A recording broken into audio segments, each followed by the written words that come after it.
All right, now you got to bring the music down a little bit when I start. There we go. We can do this, Grant. You and I, we're going to get through this together, I promise. We're learning on the fly this morning. Grant is in for Griffin. You're going to be okay, I promise. We're going to do it, and if you screw it up, we kill you. That's it. I'm sorry. I mean, it's no big deal. Mom, Dad, I love you. It was a good run. All right, you had a heck of a try. All right, good morning. It is a Friday edition of Glenn Clark Radio. That would make me Glenn Clark. And again, Grant is here with us this morning. He interned with us this summer. And we figured we'd give him a shot as Griffin's out doing God knows what. Go ahead and fade that slightly more down.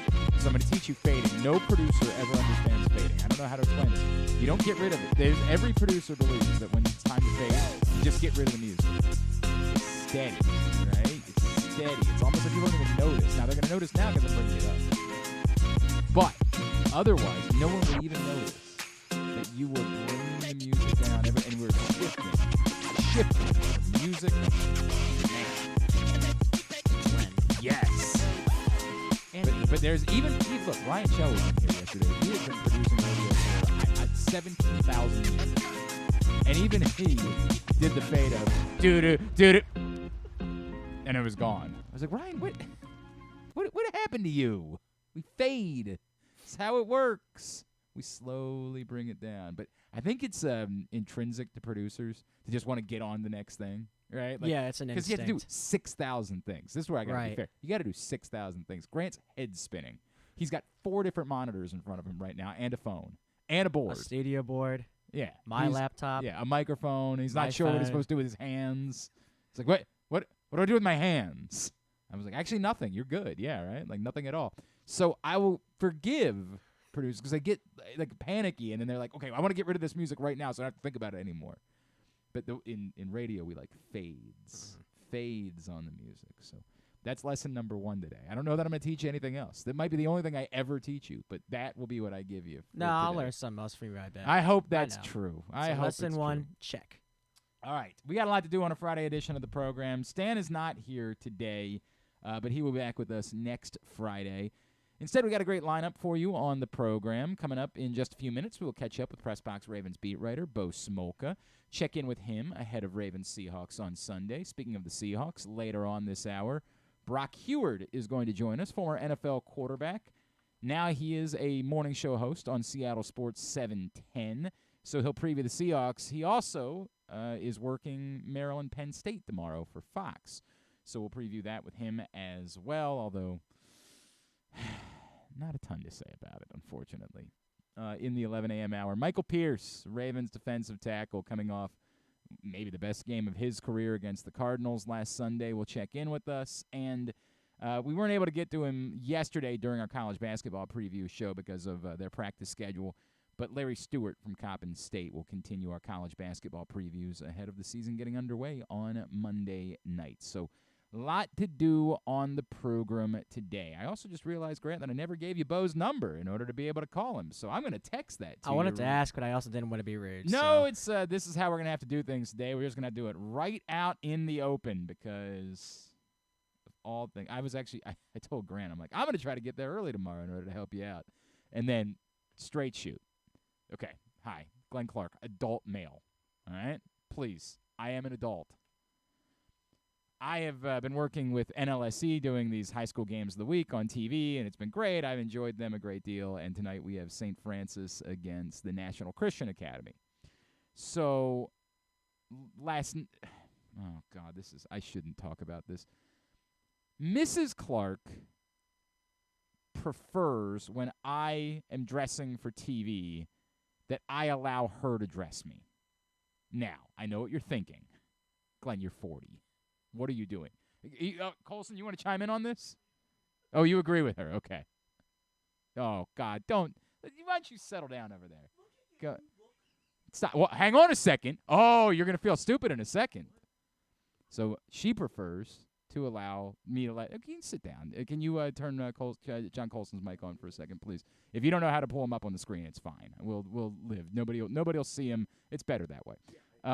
You haven't turned John's mic on. Is it not plugged in? That might be part of the issue. You have. Let me make sure. It should be mic. What mic would that be? Should be mic number 2 if I'm number 1. I don't know. Whichever one isn't me or you. Oh, boy. Poor Grant. Here, turn on all of 1, 2, and 3. All right, make sure they're all unmuted. All right, 1, 2, and 3 are all unmuted. I'm unmuted. Okay. Now, nope, that's not unmuted. Is 2 Is that? All right, I Is don't he know. the guest mic? What's that? Is he the guest mic? It should be, yes. Yeah, go ahead. Is that unmuted? Hello. Yeah, there There he it is. is. Very good. All right, we got there eventually. All This good. is all for the training, by the way. Oh, That's boy. just- We should have. These are things we should have handled ahead of time, but that's okay. That's okay. So she prefers that I allow her to dress me, right? I don't care enough about this topic. I don't do this frequently enough, so fine. Whenever I've got to do a TV game or something like that, it's very much this is a reflection on me type of situation. You're missing a collar stay. I don't even know what a collar stay is, good John. God. I genuinely. I need to work on a couple things. I don't know what the collar stay. What is that? That's the thing that keeps your this collar thing. straight. Yeah, this One thing. side has it and the other doesn't. That's It appears. problematic. That's Not problematic. Really. You'll be okay. Okay. We can help you. So I asked her last night. I say, hey, Hey, I got to do TV tomorrow. Do you want to dress me? Yes, I want to dress you. I'll leave clothes out for you this morning.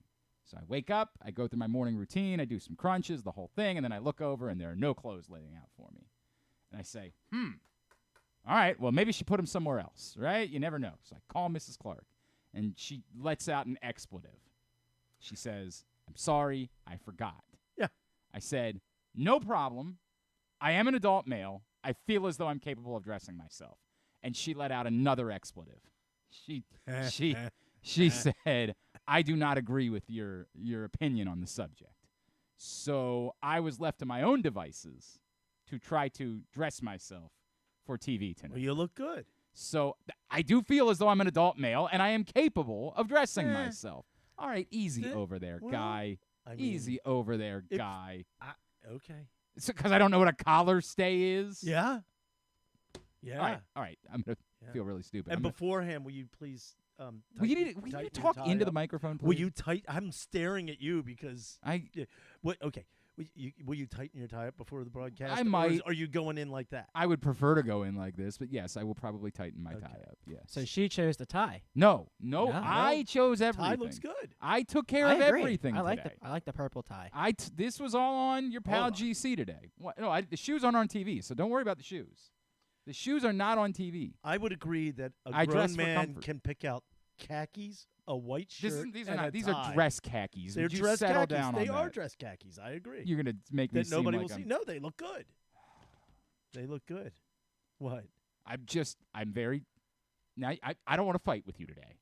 Are we fighting? I don't know. You seem like you were going after my khakis, and they're No. these are You nice. were being sensitive. That these was are nice dress. No, that was a khakis. compliment. Yes. There was no. I looked under and approved.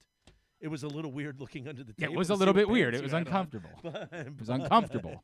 I was like, I don't know what's going on here. Yeah, I don't think I like it. I But I thought you were going to comment on the shoes, and I wanted to make it very no, clear. I got that. You're on the television. shoes are not going to be on television. They will never show up on TV. Yeah. So I would prefer to wear comfortable sneakers because that will not be seen on television tonight. So I went with that. It's like the TV people that like. Do you ever know, watch Rick Ritter's show with the Ravens show that they do? I don't think I have. It's Rick Ritter and Viviano Yeah. and Q. Okay. And he just always wears the wackiest shoes and socks, and they look Who does? ridiculous. Which Rick one? Ritter. Well, I think that's the thing now. No, but I though. mean, no, they're Oh, really? yeah. All right. Fair enough. Well, I And could. Viviano, you could see Viviano kind of staring at him. Well, but wait a second. But Viviano comes from an era where he Right. he would be behind a desk, so he would wear shorts. He's full of class, though. I understand that, but I'm telling you, the first time I did like TV sports at Channel 2, I was like, so I got to wear a suit, and they were like, you got to bring a jacket. Yeah, And I yeah. said, That's I don't understand. They said, you're behind a desk. well, they're pretty much a clown car No. over there. Oh, would you? I think I saw your boy the other day. Yeah. I think I bumped into him. He was at trivia. You should come out. Cooper? Yeah. At He was trivia? at trivia on Monday night. We didn't get a chance to chat. I didn't have a time to chat with him, but I saw him there. Where? I saw him there at Cooper's. He was Yeah. Hooper at Cooper's. Hooper at Yes. Cooper's. How about that?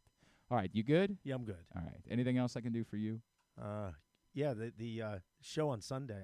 I love what you guys are Project doing. Game Day Project every Game Day Sunday with this Rita, season. yeah. Myself, Is Rita. Femi going to be on this Femi week? will be again on this week. That is the most fun post-game show that is out. I mean, it's. Did I you think you're were doing you a there really for good job Femi with it. fighting with Ken 2 weeks ago? It was wonderful. There's been so much. Oh, it was so. No, I 2 missed weeks the ago two of them fighting. when the Ravens win by 1 billion points against the Lions. Well, I heard the start of that, and you were like, "Okay, what's Ken?" Yeah, how are you going to try to fire the coach today? And he was still suggesting that they should fire John Harbaugh. Yeah, I know. And Femi just eviscerated him. Femi's just like, what? Who is this? And this is the thing. Femi also doesn't really understand the entire.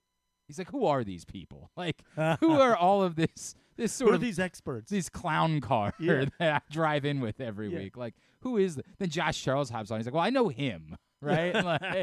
But the rest of us, he's sort of just like, what am I dealing with here? Yeah. What did I get myself into? And so last week at the end of the show, he's like, boy, I was really heartened by what the conversation was like this week after the Ravens, weren't all that impressive in a win. I think he was expecting that it was going to be more of the same because they only barely beat the Cardinals. I think he was expecting that, again, this parade of dorks was going to be like, this isn't. No, hold on, wait a minute. This is our team of experts. I understand, but to him, he doesn't know us. No, well, he's right. Well, he knows me. I'm just lying. Read it. Right. I mean, what are you talking about? I mean, Rita works for the government and Rita's legit. Rita's works for Peacock. I'm not saying Rita's a network TV star. But then KZ is a fantasy football expert, so everything well, in his world KZ's is way focusing on how he gets more points. That has nothing way to do over with the top. Just wants to fire the coach every week. Yeah. All right. Okay. That's Sunday. Project Game after Day. the game. After Ravens right Seahawks. After the game. Facebook.com/PressBoxSports. YouTube.com/PressBoxOnline yeah. PressBoxOnline or PressBoxOnline.com/GameDay. I still think you ought to put it on your personal Facebook page at the same time. All right. Just click the box. It'll work. Look, the little setup thing you can add. You and I will talk about that afterwards. It's brought to you by Superbook Sports, AJ Michaels, and HelpMyGamblingProblem.org. Speaking of actual experts, our PressBox Ravens beat writer is Mr. Bo Smolka, and he is with us this morning here on GCR. Bo, good morning, sir. How are you? Good. How are you? Everything's all right. I guess we need to start with what didn't happen this week, as we spent weeks talking about the possibilities at the trade deadline. The Ravens end up being quiet. I think based on what we talked about last Friday, you're not all that surprised they didn't go into the top-end running back market, but are you surprised they didn't do anything?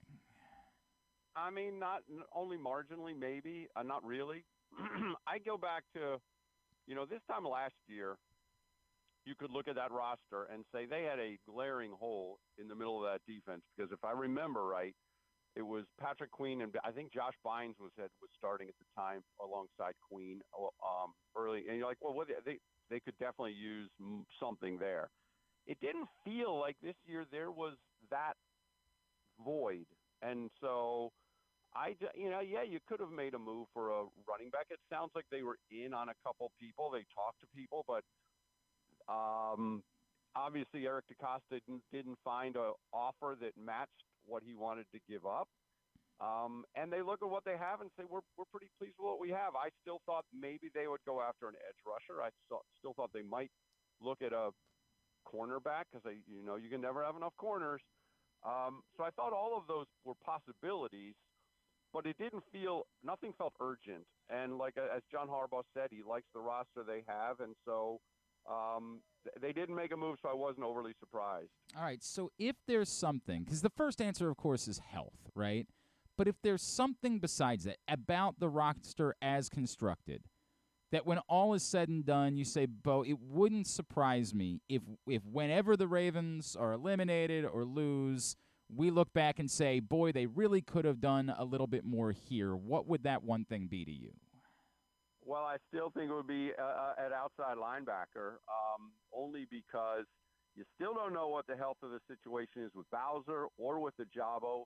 Always been gimpy and in and out, and you're asking a lot of both Jadeveon Clowney and Kyle Van Noy, two guys you grabbed off the street who are getting along in years in this league to produce over the length of the season. And so will they wear down like we saw Justin Houston? Others wear down?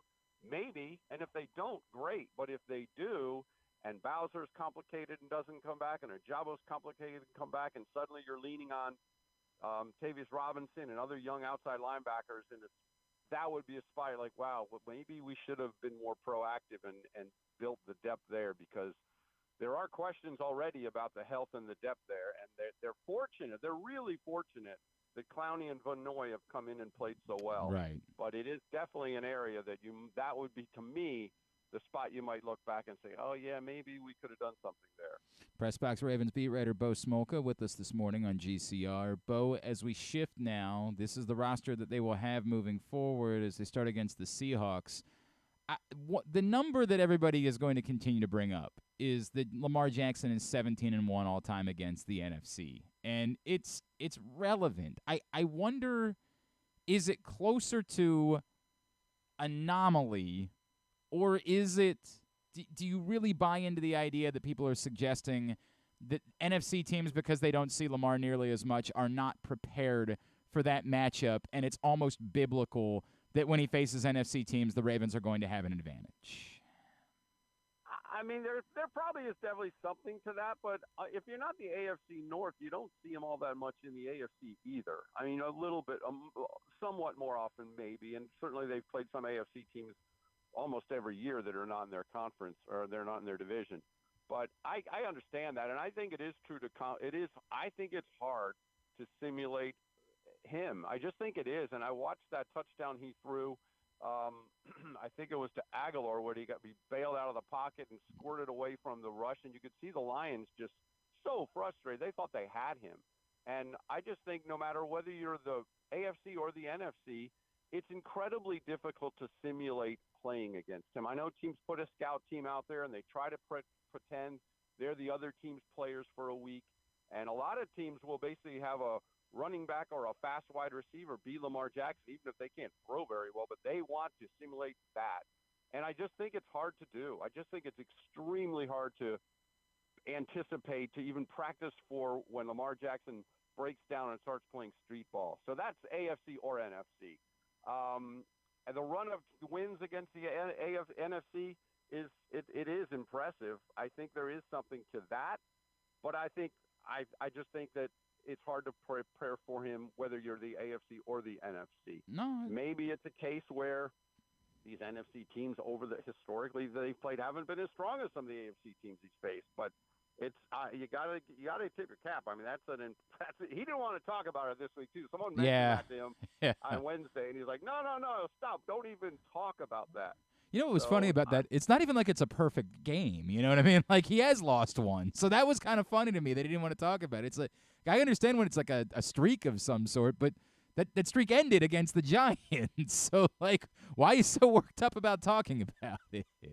Yeah, he would not go there. Yeah, it was really funny. The Seahawks come in on Sunday. Bo, I think that we underestimate Seattle. And I don't know if it's just because Geno Smith isn't, Jalen Hurts or Joe Burrow or Josh Allen, but that roster is so wildly complete at almost every layer, and they do so many things well. And I feel like there's almost a danger in thinking that the Seahawks aren't, like, when I see a line that's nearly a touchdown, I'm like, I don't really understand that at all. I just feel like there is maybe not enough respect given to a Seahawks team that is really good almost everywhere on the field. Yeah, I think they're good. I mean, they've. I think people have questioned the schedule for them so far, but they're good. And I tell you what, you look at that wide receiver group, and it's the kind of group the Ravens would have killed for over like the last 20 years. It's an extremely impressive receiver group, and I know they've had some injury issues, and it is Geno Smith operating it. And to his credit, he resurrected his career.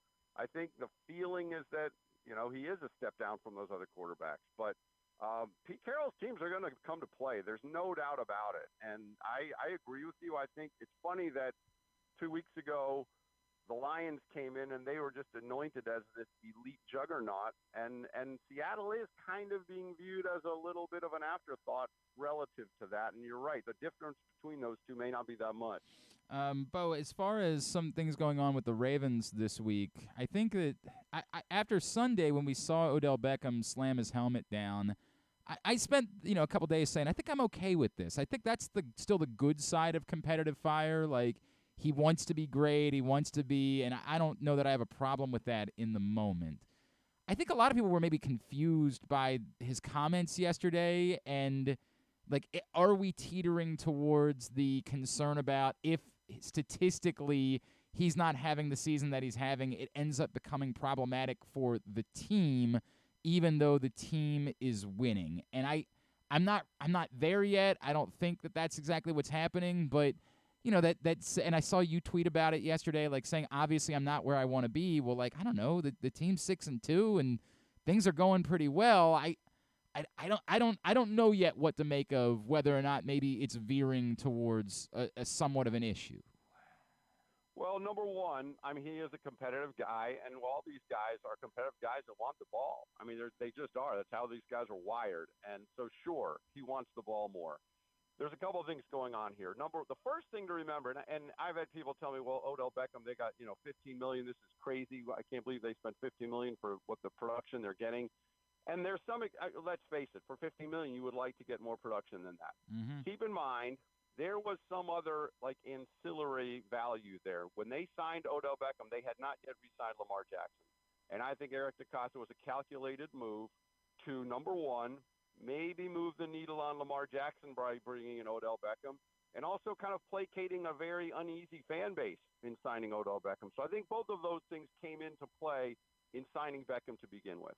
The thing I'm concerned with now is, and I think the plays will be there, and Beckham is drawing the pass interferences, and those count, and John Harbaugh said as much. But 2 or 3 weeks now, Lamar Jackson has mentioned, we're going to get him a touchdown. We're going to get him a touchdown.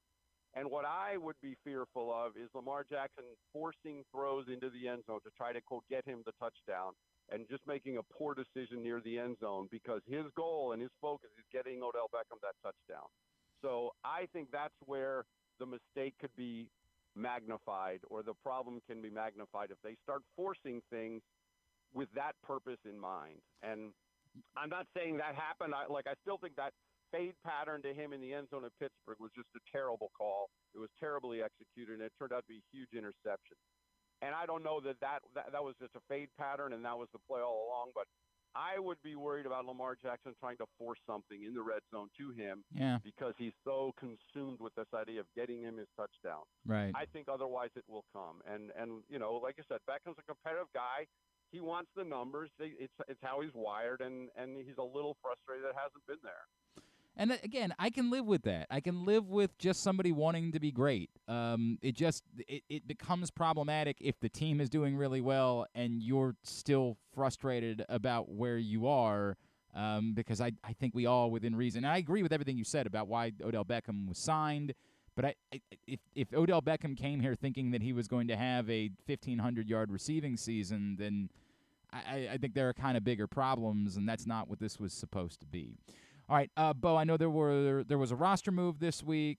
You can catch us up on that. And then I think a lot of people were panicked about the injury report on Wednesday, but it looks like most everything is shaking out. Where we at headed towards Sunday? Yeah, well, the biggest concern right now heading into Sunday is that Morgan Moses has missed both days of practice this week. I was not in Arizona, but apparently he left the last 2 series or so. His shoulder was really bothering him. He's missed 2 practices so far this week with his shoulder. So if he's not out there today, it seems like he would not be likely to go, in which case Patrick McCary goes back to right tackle. And Patrick, where does this team go without Patrick It's McCary? It's like whenever right? anyone gets hurt, just McCary, you get thrown in there. Just go play.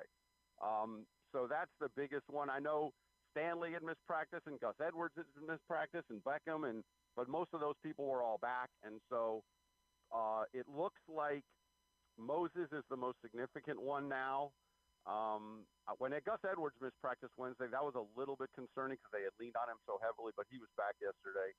And so they released cornerback Kevon Seymour. Marcus Williams is also back to practicing, so it'll be interesting to see if he's ready to go. He's been limited, but he was not in uniform until this week. This week was the first time we've seen him on the field in uniform, so he's getting closer. They released Kevon Seymour. There's an open roster spot, but they've also brought Darryl Worley back from injured reserve. He's practicing again. He's another special teamer D-back. Maybe that roster spot becomes him. But it'll be interesting to me. The 2 to watch for Sunday are Marcus Williams and Morgan Moses. All right, we will continue to monitor that today as we get the final injury report. At B Smolka is, of course, how you follow him. PressBoxOnline.com is where you see all of his content. Bo Smolka, always appreciate you, sir. We will talk to you again next Friday. All right, thanks. Take care. That's Bo Smolka, PressBox Ravens beat writer, with us here on GCR. Appreciate him doing that.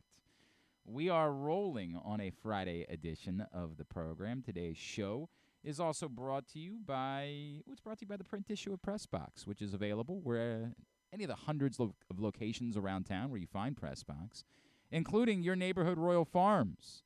On the cover, Todd Karpovich. On the survivors, the position players from the Dan Duquette regime that stuck around through some dark years and ended up being part of the return to glory for the Baltimore Orioles. Ryan Mountcastle, Cedric Mullins, Austin Hayes, Anthony Santander.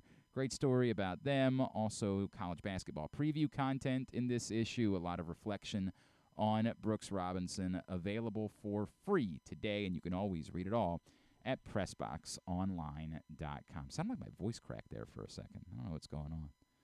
I don't know what's happening whatsoever. It's because I'm wearing a tie. That's what it is. I'm allergic. You got comments on the stream last week saying people like your tie, so I think it's a Friday trend, Glenn. I actually have to do it again next Friday. I have another game next Friday on TV. And then I will be free from the shackles that are wearing ties. Imagine.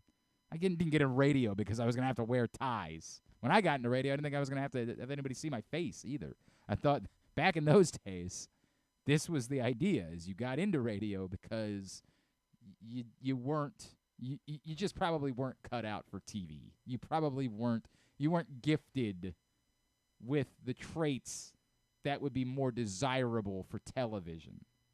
Sons of bitches now with cameras everywhere. You got to do TikTok.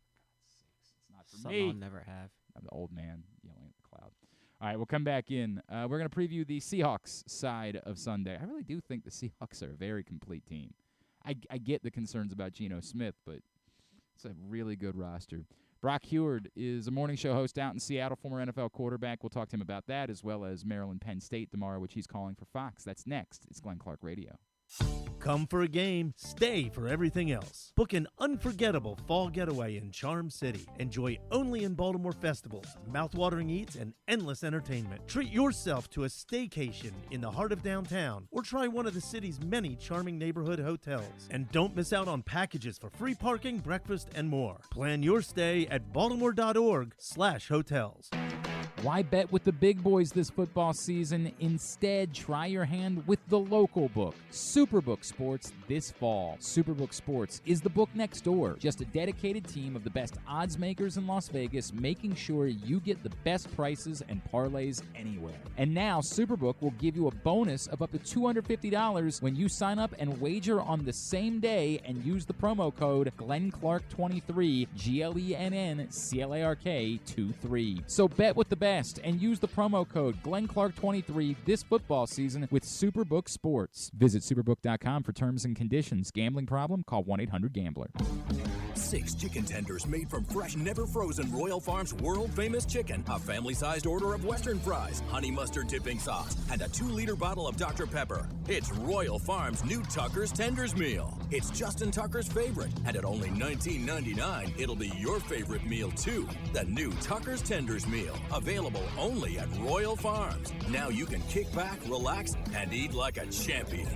Real fresh, real fast, Royal Farms. Gambling can be a fun and entertaining experience, but there are risks involved. If you're planning on betting on the game at the casino or on your phone or computer, know your limit, stay within it. Set a budget and a time to stop. Remember, gambling isn't a financial solution, and it doesn't mix well with alcohol or drugs. Know the risks and have a plan before you begin gambling.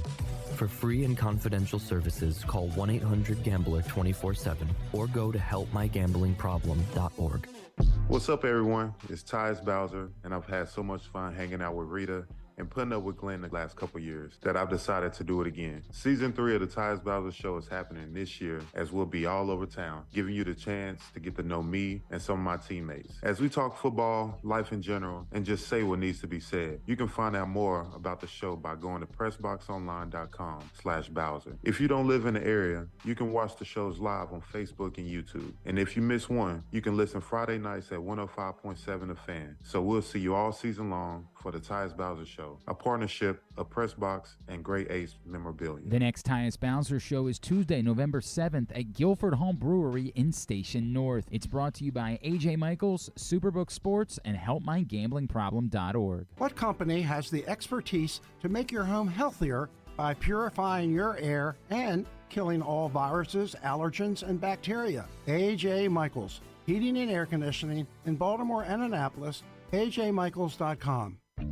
Make the most out of every day in your Toyota RAV4. Available in hybrid or gas-only models. A RAV4 can get you where you want to go in style. Check out buyatoyota.com for deals on new RAV4s from your local Toyota dealer today. Make sure you're tuned in every Tuesday for PressBox Fantasy Football analyst Joe Serpico to get you ready for your Waiver Wire Wednesday, brought to you by Live Casino and Hotel. And if you have other fantasies you want fulfilled, subscribe to Glenn and Jeremy Kahn's OnlyFans page at... Wait, are people supposed to know about that? Well, speaking of Live Casino and Hotel, Grant, I know you've been dying to tell everybody what's going on at Live Casino and Hotel. Was luck not on your side in your recent bet at the FanDuel Sportsbook at Live Casino and Hotel Maryland? Well, get ready to turn those losses into winning opportunities with the second chance to win promotion. Between now and January 4th, 2024, all Live Casino and Hotel Maryland Rewards members will be able to enter their losing slips into the second chance to win drum, and 2 nights a week, 20 winners will be chosen. Prize ranges from Live Casino and Hotel Maryland apparel, sports and social ultimate happy hour, and cash and free play prizes up to $500. Drawings will be held every Thursday and Monday. At Arundel Mills, must be 21. Please play responsibly. For help, visit mdgamblinghelp.org or call 1-800-GAMBLER. Not bad. Not bad. A few stutters here Not and there. bad. You're getting there. We'll get there eventually. Thank you, Grant. I appreciate that. Yes, sir. It is a Friday edition of the program. Grant is in with me today for Griffin Bass. Getting ready for Ravens Seahawks. Oh, gosh. I don't know what happened there. That was, hey, that was... Nobody noticed. Well, no, I think a lot of people noticed. Well, whoever, I'd say a lot of people. Whoever's listening, I'm pretty sure they noticed. So, Gunnar Henderson got some recognition last night as is it next week for the major award announcements, right? Yeah, next week, like November 5th or 6th, when they start announcing Rookie of the Year, Silver Sluggers, Gold Gloves. I'll look it up. So those are the official ones. But a couple years ago, the Major League Baseball Players Association started the Players' Choice Awards so that the players themselves could vote on the same things. And Gunnar Henderson was named their outstanding rookie, their version of Rookie of the Year. There is an opinion held that, well, it's cooler if your fellow players, if the guys who are going up against you are the ones that select it, it's even more meaningful than being named by the writers as Rookie of the Year. Maybe, but when we ask who was Rookie of the Year in 2023, 10 years from now, we're not asking who was the Major League Baseball Players Association Rookie of the Year. We're asking who won the official BBWAA Rookie of the Year award. The good news for Gunnar Henderson, he's almost certainly going to win that one too. So I don't really have a strong take that I'm offering here because it's probably not going to matter. Whenever we say things like that, whenever we say, hey, this is even more meaningful, well, I understand and appreciate the sentiment, but in practicality, no, it's not. It's not more meaningful. We know definitively who the MVP of the league is, who the Rookie of the Year is. And if maybe at some point in the future we want to have a conversation about which one we should recognize as the definitive award, sure, let's have that conversation at some point in the future. But at the moment, there is no debate about which one is the actual Rookie of the Year award or the actual Cy Young award. We know what that is, and when we talk about it and when we revisit the history of the game, we're reflecting on who won those awards. But, again, the good news in this situation, almost certainly going to be Gunnar Henderson as well. Did you find out when... You want Rookie of the Year. So Rookie of the Year will be announced on Monday, November 13th. Okay, so not this coming Monday, the following Monday. So they always do it in the same week. So next week will not be awards week. No. I always thought it would make sense to try to do it the week after the World Series, still capitalize on... They used to do it during the World Series. years ago. during the It's been a World long Series. time since then because now they made it a TV event. Right, So 'cause- MLB Network gets like an hour Yeah. where they can think that they'll get you to tune in for an entire hour to make 2 announcements. Like, dude, this could be a tweet. Like, with all due respect, Instagram post. I'm not going to be watching an hour's worth of you announcing 2 names. But Because I remember when they used to do when Zach Britton got Mariano Rivera Reliever of the Year, it was that during one- the World but Series. they don't yeah. consider that a major award. So Okay. the major awards are Rookie of the Year, Cy Young, Manager of the Year, and MVP. Those are what they consider the major awards. So even the Gold Gloves and the Silver Sluggers, those also do not. I think the Silver Sluggers were announced earlier this week, right, during the World Series, or was it just the finalists? The nominees, the finalists were announced. So I don't know when they're announcing Gold Glove and Silver Slugger, but they are not part of the award week that MLB does with MLB Network and the BBWAA. That's a different thing. Gold Glove is next Thursday, Okay. November 9th, and then the next day is Gold Glove. Well, you said Gold Glove both times. So one of them Silver Slugger. Thursday is Silver Slugger. All right. Yeah. And then Friday they'll announce It's the Gold Gold Glove, Gloves. with All Rookie of the Year being on Monday the at 6 following p.m. Monday. All right, very good. That's when we'll find out about all of these things. But Gunnar Henderson named by his compatriots as the outstanding rookie, and that's Huge. it's definitely something. I don't know where I am, but it's definitely something. Ask me if I want to talk about what happened to the Phoenix Suns last night. What happened with the Phoenix No, Suns? no, no. Ask me if I want to talk. Ask me if I want to talk about it. Ask me, Glenn. Do you want to talk about what happened with the Phoenix Suns? Do you want to talk about the Phoenix Suns last Sure night? don't. Now, moving on. God, Victor Wembanyama, man. It is unreal. It is un-effing real watching that cat. Like, the lady on the plane, that MFer isn't real, she was talking about Victor Wembanyama, dude. Like, that guy is insane. As far as the football game last night is concerned, Steelers hang on to beat the Titans. I did some shtick about it on Twitter last night. This is the embarrassing part. The embarrassing part is we all continue to watch, and we know exactly how mid Kenny Pickett is. Like, he is as mid gets. But every time he ends up putting together like a game-winning drive in the fourth quarter, despite not really doing anything otherwise, it builds this concept that Pittsburgh fans have in their mind that, like, he's actually good because he has the it factor or moxie or whatever phrase you want to use. Kenny Pickett is mid AF. But yet, when he gets protection, and because they have a very good defense, he has opportunities to go make plays. And for what it's worth, he made a couple last night, aided by a no call on what should have been an offensive pass interference. And then when Will Levis had his opportunity, he didn't go down and make the plays. That's the reality of it. I'm not surprised that Pittsburgh won at home on a Thursday night because I normally assume that home teams are going to win on a Thursday night unless, it's just such a wild mismatch that it's such an inherent advantage to be home on a Thursday night with less preparation time that I always make those assumptions. I still think Will Levis has shown enough that if you're a Titans fan, you're probably encouraged. You think you might have a quarterback. It's not going to lead you. The AFC is too loaded for that to be a factor now. You're not going to be able to get into the conversation this year. But this year will be important for monitoring and seeing if there's something on the horizon. Similar to how a year ago we all looked at the Lions and said there's something happening there. By the end of this year, it's possible we're going to look at the Titans and say there might be something going on there. That there might be a chance for them to become something moving forward. It's too late now because the conference is too insanely loaded. Could they fight and scrap and win some games? Sure. But they can't make noise, even if Will Levis continues to play well. And again, when the lights shone the brightest last night, he didn't make those plays. No, it was his second career start, right? Like, I'm not going to come down too much on him about it. I think Will Levis is showing that there might be a there with him. But it needs to continue, and it's not going to matter for now. It's more a question of, have the Titans perhaps finally identified a quarterback, something that, frankly, they haven't had since Steve McNair. They've had moments, like Vince Young for a moment was competitive. Kerry Collins, they got by with him for a little while. But let's be frank, since 2005, the Tennessee Titans haven't had a real quarterback.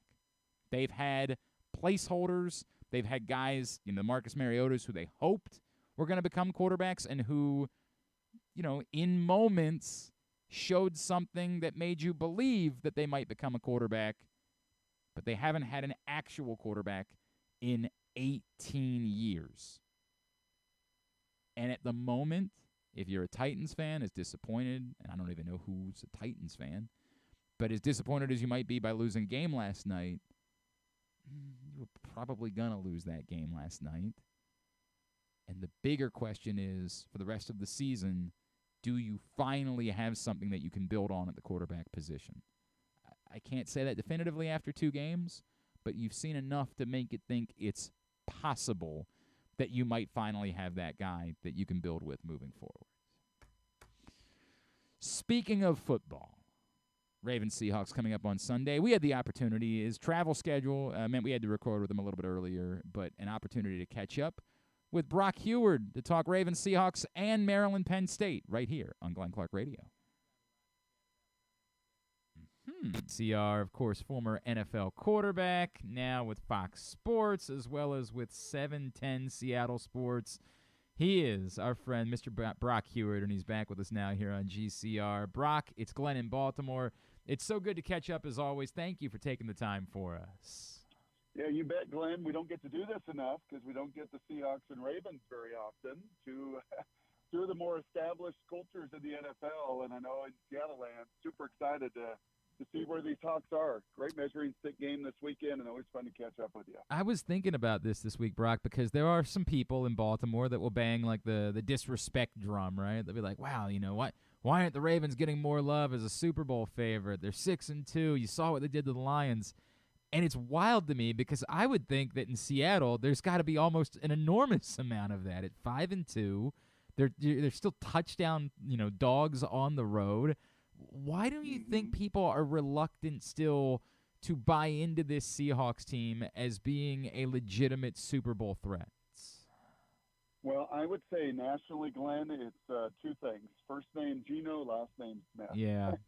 So, I think from just the national optics level, it's like, this is a good team, and Pete's a great coach, and John Schneider's had 2 remarkable drafts, and they got a lot of young studs. The Charbonnet guy, the Ken Walker guy, the Devin Witherspoon's a revelation. Phew. They got a lot of speed and a lot of great young players, but I think they're still nationally, and you kind of looked, and even after a great season last year where he broke franchise records and put up numbers that even Russell Wilson didn't put up from a yardage and touchdown interception, all this stuff.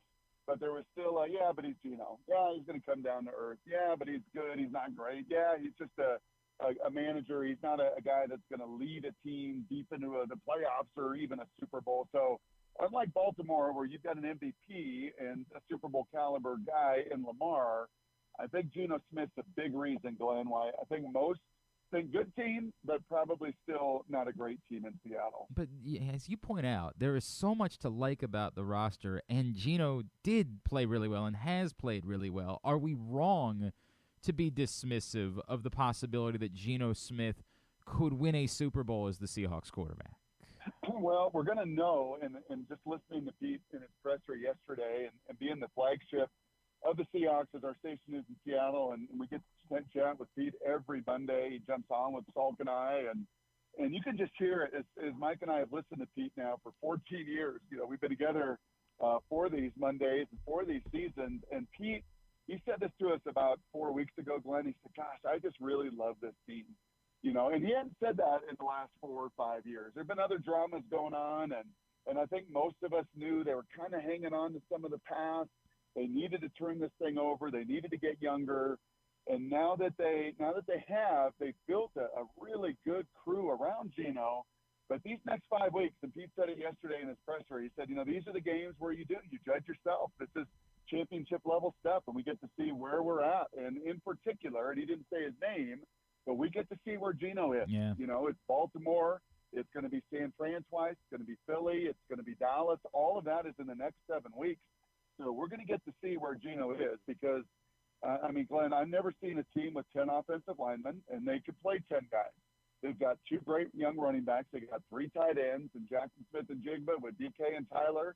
You got 3 receivers. So you have a complete group there and a defense that's playing better than it has since 2016. So it really, a lot of it's going to fall on Geno and his ability to take care of the football, which has been a problem the last 3, 4, 5 weeks, putting the ball in harm's way, multiple interceptions in multiple games.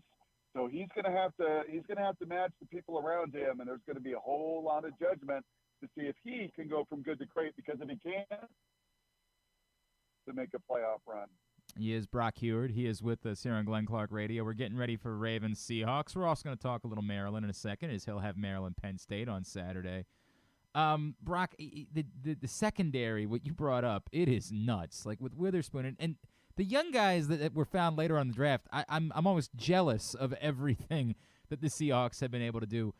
That all said, like, is it a different animal facing Lamar Jackson? And what do you make of the fact that Lamar Jackson has only ever lost 1 game to an NFC team over the year? There's this thought that it's difficult to prepare for Lamar Jackson when you don't see him as frequently. For as good as that defense is it a different animal coming up on Sunday? Yeah, I would agree with that sentiment. When you don't have the familiarity in the background and you're trying to – in the NFL, you don't get a lot of practice time. I know you get walkthroughs and you get a few hours on the field on Wednesday and Thursday, but you don't get the kind of time to prepare as divisional foes do, as even AFC foes that have faced him and know what that is like. So I do think that is a big challenge, and why he, along with just their physical makeup and their developed culture that John has built there, makes it very difficult for, somebody on the other side of the conference to come in and tangle with them. But you need speed. I mean, if you're going to contain Lamar and the zone read and the RPO and the screen game and your tight end, you have to have speed at all 3 levels. And if this were last year or the year before, Glenn, or the 2 years before that, we were chatting on our show today. I think we got to go back to 2016, the last time the Seahawks defense was this complete. And they've got it at all 3 levels. And you have tremendous speed on the perimeter. You have tackling safeties in Diggs and Jamal, which you have to have. Jordan Brooks is in a contract year at linebacker. He and Queen were drafted next to each other in that draft. Many of us wanted Queen, thought he was a little faster, a little more dynamic. I think over the course of their careers, Jordan right now has accelerated. He's playing at a different level with Bobby Wagner next to him. And then you had Leonard Williams this week with the trade deadline move, an absolute war daddy to rotate amongst a couple pretty good defensive tackles. So this is going to be awesome, man. I can't wait to see it. I don't think the Seahawks get throttled like the Lions do. Do they come out and win in Baltimore? I don't know. But my gut tells me, as complete as this defense is on all 3 levels, as excited as they are going to be, the edge, the chip on their shoulder with Jamal, the energy with Spoon, it's going to be more than likely a possession or 2 in the 4th quarter that will define it. You didn't even mention Boye Mafe, man. It's just been unbelievable, too. Yeah.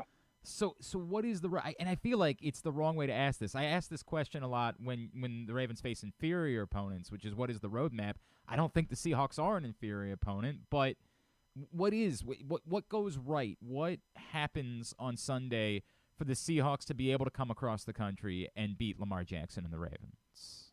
Well, they've done a great job in these environments, Glenn. They rise to the occasion. They love prime time. Each record, I know this is not Sunday night. I know this is not Monday night. But go look at his record on those nights and in these showcase games. He stands pretty tall with his team because they love to compete.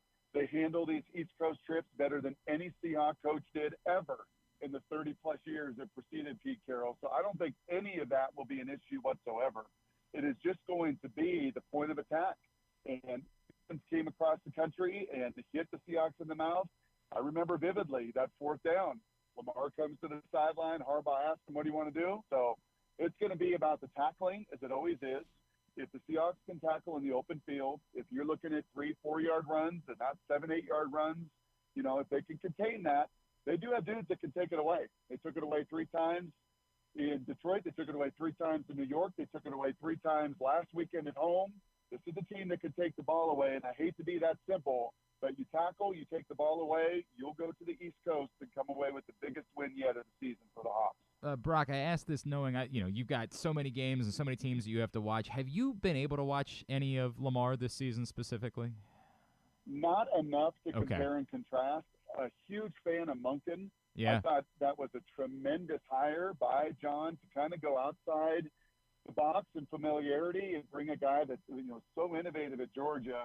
So I've just seen red zone, frankly, bits and pieces, but I'm looking forward to kind of comparing and contrasting and seeing if he can take some steps to add a little more depth to their game plan, to their playbook, which I think they're going to have to do. Maybe not this Sunday, but you know this, Glenn. When you get to the playoffs and you get against familiar foes, too often they put Lamar in a box in the playoffs, and they've got to be able to expand it. So I'm kind of anxious to see his growth and development in this system. I'm telling you, man, he has looked like an orchestra conductor at times this year. He has looked so cool and comfortable. There have been mistakes, and he's fumbled the ball a few times, but, man, he has looked – and we've seen high level from Lamar, but this has been at times something even breathtaking, what he has offered in this Todd Monken offense.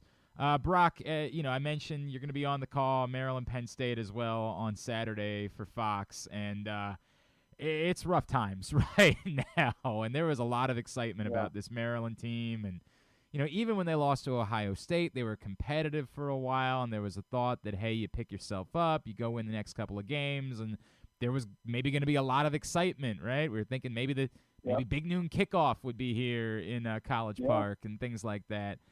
It has not gone that route. As you've been prepping for this game, the discipline stands out to me significantly, just the number of self-inflicted mistakes that I just don't know what to make of it. What else jumps out at you in what's gone south for Maryland these last couple of weeks? Yeah, I think that's very fair. I would agree with you. We were kind of watching this unfold and thinking the same thing. And my producer, his girls both go to Maryland. One's a senior, one's a sophomore. So he was really hoping for this game. And we ended up getting it, and largely because Penn State's still a viable playoff team with what they have on their schedule and everything else.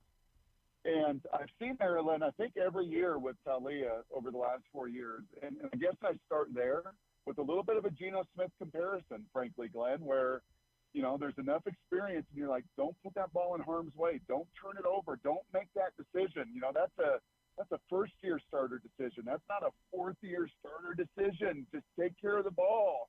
And I got to watch the tape, and I find myself screaming that a bunch of times. Like, come on, man. Come on, Talia. You played a ton of ball. Like, see the safeties.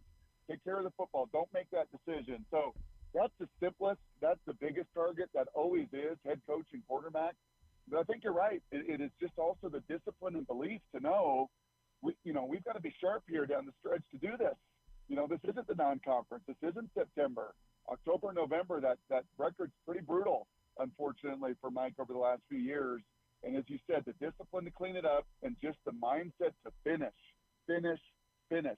I think they'll be competitive with Penn State. Penn State won't run away from them. They're not terribly explosive on offense, but Talia is going to have to play a game, play in and play out, series in, series out, and most importantly, when it matters the most, in the final 15 minutes. What you just said there is important, Brock, because there are folks back this way that are worried that this turns into utter, like that you lose a couple of these games and you look at the schedule ahead, and even Rutgers and Nebraska are not cakewalks the way that they've played this season. Is there any danger that this goes really south? And I say this, look, full disclosure, I like Mike Locksley a lot personally. I think he was the right man for the job, and I don't think people understand how difficult of a job it is to be the football coach at the University of Maryland. It is not it is an unpleasant job to take. But boy, I'm a bit nervous about how the rest of this season goes. Is there any danger that it falls apart? Well, they're a veteran team, Glenn, and they got a lot of good veteran guys up front at the line of scrimmage. You've got a quarterback that's veteran. You got veteran pieces kind of all over the place defensively too.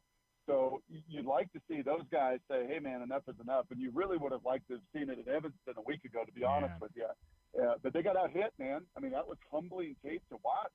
The number of times he was sacked, the number of times they were harassed, the number of times Northwestern was hitting them without you hitting them first. So certainly Mike addressed that post-game. He has in the press conferences. We'll meet with him tomorrow. But I will give True fans good news.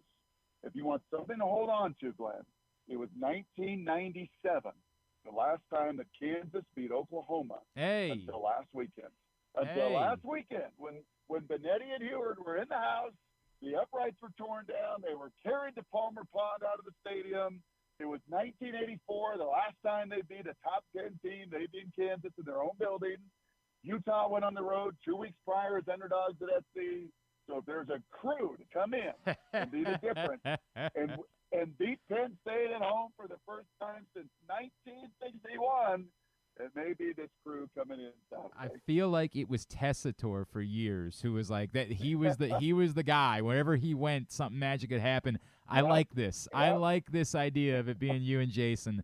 That's the new crew that's making magic happen all over the country. And I imagine that you're enjoying college football season right now in the Pacific Northwest. I guess you've been too busy working to like actually be able to truly enjoy it, but it's got to be an awful lot of fun out there right now.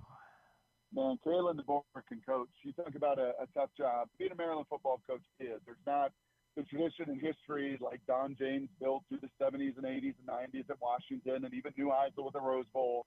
So the resources in the place, the stadium and the environment, with the right coach, you can get rocking in Seattle. And Kalen DeBoer, man, won 15 in a row. He's 19-2, taking over for Jimmy Lake. That was a disaster. So, yeah, they got it rocking. And if they beat SC this weekend, then I think your boy will get a home game, which I will be pretty excited about to follow away. That'll be cool. At Brock Huard on Twitter is how you follow him. And again, Maryland, Penn State, Saturday at 3:30 on Fox. Brock, always appreciate you, man. You've been so great over the years. Thank you for taking the time for us. Enjoy your trip our way on Saturday, and we'll look forward to chatting with you again down the road. All right. I appreciate it, Glenn. Thank you, man. And be well. And, it should be a great game on Sunday between these Hawks and Ravens. That's Brock Huard, of course, former Seahawks quarterback, and now out in Seattle, but he'll be in College Park tomorrow for Maryland, Penn State. Admittedly, that dread, that existential dread, I think everybody knows that I'm an existential dread guy. I always panic. I always fear the worst. I think it's the Virgo in me. I'm feeling a lot of that right now. I'm feeling an awful lot of it. The number keeps moving, which is bizarre AF to me. I don't know what to make of that. But right now, if you go to superbook.com or you download the Superbook app and you want to get a bet in for Maryland, Penn State, use the code GlennClark23 when you sign up. Because when you do that, you will receive up to $250 in a same-day first bet match, win or lose. Again, superbook.com or download the Superbook app. The number was up at 10. It has come down to 8.5, which almost makes me worry that this is reverse locky. It almost makes me worry that someone knows something. And when I see the number move like that, because remember on Wednesday when we did picks, I was like, 10? That's not nearly enough. I'm on Penn State. The fact that the number has gone the other way, it makes me think someone knows something. And it makes me want to get money in on Maryland.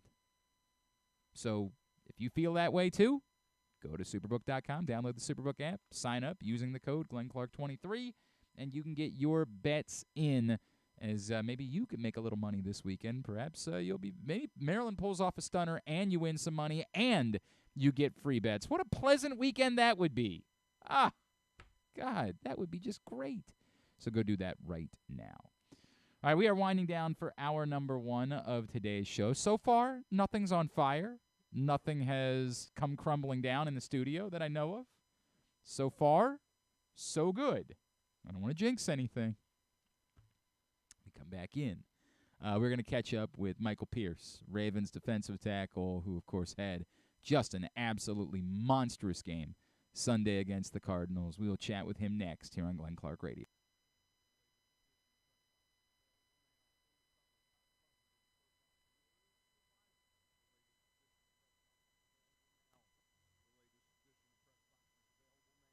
All right, we'll try this one more time. What do you think the problem might be? Remember, I just said everything was going so well, too. I just said it was all. Now you got to do 2 things. Is number 4 unmuted? The latest edition of PressBox is available now. On the cover, Todd Karpovich profiles the Orioles' survivors, Anthony Santander, Austin Hayes, Cedric Mullins, and Ryan Mountcastle, who all came from the previous regime but stuck through tough times to be key pieces in guiding the franchise back to prominence. Also inside, we remember the iconic Brooks Robinson with tributes from Jim Henneman and myself, Stan the Fan Charles, and a trip down memory lane to remember the most significant moments of his career. Plus, we meet players from college basketball programs around the state. PressBox is available for free at over 500 area locations, including 60 Royal Farm stores, and you can always find the entire edition, as well as the best daily coverage of the Orioles, Ravens, and Terps at PressBoxOnline.com. Visit Harford County. Gear up for the holidays by supporting local with Small Business Saturday on November 25th. Take in the dazzling sights of the season with a Ladue Christmas at Ladue Topiary Gardens. Enjoy holiday lights, sing along to holiday songs, reserve a carriage ride, and sit on Santa's lap in Bel Air's Winter Wonderland, happening every Saturday from November 25th until December 16th. Nothing sparks that holiday joy quite like a festive parade. Head to visitharford.com and click on Events to see the full list of parades and so much more. In Maryland, you're welcome. Gambling can be a fun and entertaining experience, but there are risks involved. If you're planning on betting on the game at the casino or on your phone or computer, know your limit, stay within it. Set a budget and a time to stop. Remember, gambling isn't a financial solution, and it doesn't mix well with alcohol or drugs. Know the risks and have a plan before you begin gambling. For free and confidential services, call 1-800-GAMBLER 24/7 or go to helpmygamblingproblem.org. Whether your focus is luxury and comfort, convenience and technologically advanced connectivity, or sporty performance and aggressive styling, we've got the perfect Highlander for you. Check out buyatoyota.com for deals on new Highlanders from your local Toyota dealer today. There's so much focus on sports betting these days, but I want to talk about an area that nobody wants to gamble on, where you choose to go out and spend your hard-earned dollars to eat. The Costas Inn is no gamble at all. The quality on their menu is outstanding, and the value is off the charts with a great and varied list of specials Monday through Friday. And the staples of the menu, whether it's salads, burgers, fish, they're all fantastic. And I haven't even mentioned the crabs or crab cakes yet. So check out the menu for yourself at CostasInn.com. When choosing a place to dine, never gamble on the food you put in your belly. The Costas Inn at 4100 North Point Boulevard, or call 410-477-1975 for reservations and your steamed crab orders.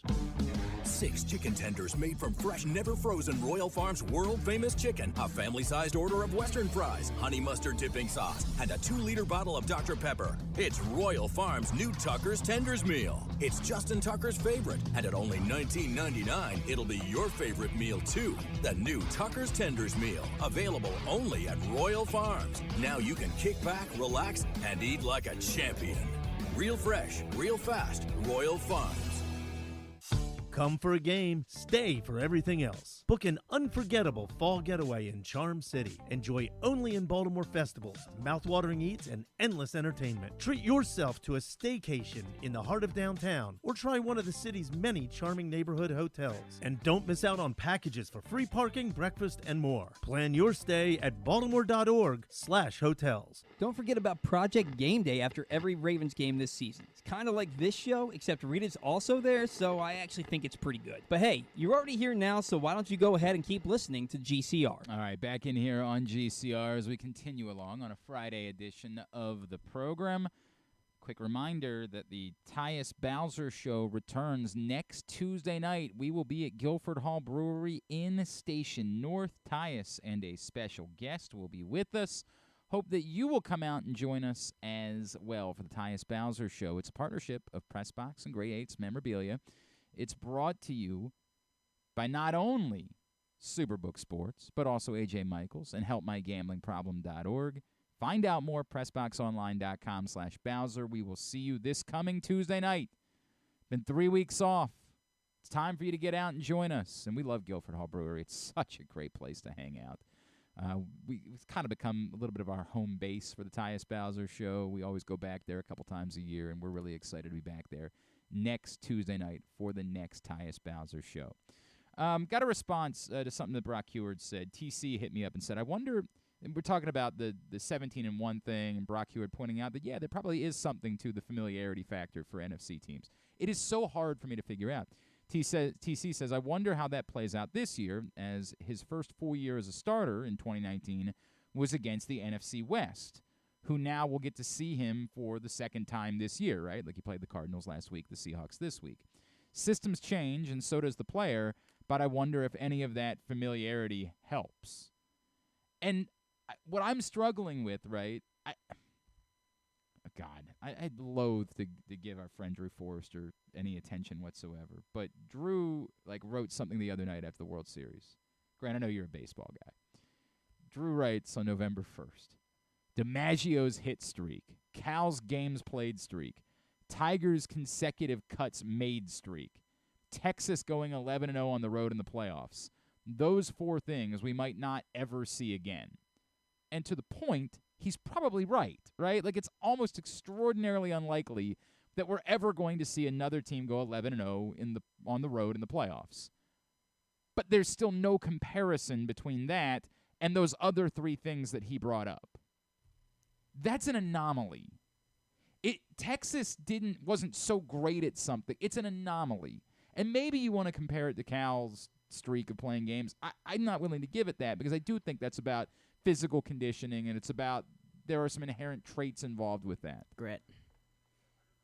Grit. I know grit's sort of like a funny word anymore when we use it, but there's something to be said about that. When it's hard to talk about the Rangers going 11-0 on the road in the playoffs, because to me it's no more than a historical oddity. The thing that I've compared it to is Cardale Jones winning the national championship for Ohio State a few years ago when he was the 3rd-string quarterback. The 3rd-string quarterback pressed into duty and all of a sudden just becomes magical for a couple of games. Never followed it up, never became anything, but for a couple of games, Cardale Jones was genius. And it will be eternally difficult to ever figure out how, why, anything along those lines. The Rangers going 11-0 on the road in the playoffs. Remember, if they lose one of the 2 games to Houston, they're out. It's not like they were so much better than everyone. They were obviously better than the Diamondbacks were, and they were obviously better than the Orioles. But the Astros, they were not obviously better than. They damn near lost that series. It's an oddity. It's an anomaly. The Rangers were really good in the playoffs. It's weird that they happened to win all the games on the road, and there's no way to explain it. There's nothing that you can come up with, because there were pitchers that pitched in games at home and on the road. There's no way to define it. It's weird. They didn't bull rush the entire playoffs. They lost 3 games to the Astros. They could have been done in the American League Championship Series, and their World Series drought would have continued. They just happened to win all of the games on the road. You can't define it. You can't explain what occurred that allowed for that to be the case. No. It's an oddity. It's an anomaly. Cardale Jones was an anomaly. You can't. It's an oddity. We won't look back. We'll talk about Vince Young and the national championship he won for Texas for the rest of eternity. In college football lore, we'll discuss it because it was a build throughout the course of the season. Vince Young played really good football all year and then got to the national championship game, which is the Rose Bowl that year, and played the best football we had ever seen him play. Cardale Jones, an anomaly. And I can't figure out where the line is with Lamar Jackson going 17-1 against the NFC between it being significant, that it is a story about teams not being familiar with Lamar Jackson, versus it just being an oddity. Lamar Jackson's won a lot of games against a lot of teams. He's very good. I'm not sure if, when the Ravens have had a healthy Lamar Jackson on the field, they've won far more frequent than they've lost against everyone, not just NFC teams. So what do we make of the fact that the record is so one-sided against NFC teams? It's not like he's been mid against AFC teams. So is it just happenstance? Is it just one of those weird, quirky things that he's gone 17-1 against the NFC? Is there something to the familiarity factor? Brock Huard thinks there might be. I don't know. I don't know what to make of it. Lamar Jackson wins a lot of games against a lot of teams. Like, the only team that's, as a team, you could argue had his number, and he hasn't played a lot of games against him, would be Pittsburgh. And it's sort of been, again, I think that's weird, an anomaly more than it is that, like, Lamar Jackson was brilliant against the Steelers, was the highest-rated offensive player in football against the Steelers this year, and lost the game because his receivers didn't bother to catch the football. That's also an anomaly. I don't think it's because the Steelers, my Steeler fan friends are like, dude, the Steelers just have Lamar's number. Like, did you watch the same game? He was genius. As Jim Nantz pointed out the other day, yes, he made the interception was awful. It was atrocious. But other than that, he was great in that game, and yet lost anyway. That comes off to me as an anomaly, not as a greater statement. Look, when I said the other day, I'm taking the Ravens because the Ravens are 17, or Lamar Jackson's 17-1 against the NFC. I'm not, as a betting man, I'm not going to bet against it. It's a trend. But does it definitively mean that he has an inherent advantage over teams he hasn't seen before? As I said to TC when I replied, I don't know if it even benefits the Seahawks to go back. Like if Pete Carroll said, let's dive into the 2019 tape and figure out, of course, that was the famous hell yeah, coach, let's go for it game in 2019. I don't even know if it benefits him to dive into the tape of that game because Lamar's different, because the team's different, because the offense is different. I don't even know that they can go back and learn from that in any way. Are there things that certain players do that maybe they've learned certain ticks that Lamar might have about when he's going to take off? Maybe. But I really do struggle with this conversation. I know that I'm supposed to be, like, if I'm going to do my own show, I'm supposed to be the guy that has. I don't know. That's why we ask guys like Brock Huard, like, is it possible? It's hard to define why exactly Lamar is 17-1 against the NFC in his career. All right. Today's show brought to you by your local Toyota dealer, buyatoyota.com. The Toyota Tacoma comes in a range of models and trim lines, so you can choose the perfect Tacoma to reflect your unique personality and driving habits. Well, those jerks, they decided they were going to practice right in the middle of our show. What the heck is that all about? So no, not, I'm talking about the Ravens. Grant's looking to see if there's like a football practice going on in the grass out in front of the daycare across the way. So we had to catch up with Michael Pierce. It's okay, buddy. You're going to be all right. We had to catch up with him a little bit earlier on, but it's always a pleasure. He is one of our favorites, and he had such a big game on Sunday. Michael Pierce, right here on GCR. Well, it's always a thrill to catch up with our next guest, who has been having himself a season. And on top of that, boy, did he have himself a day against the Cardinals.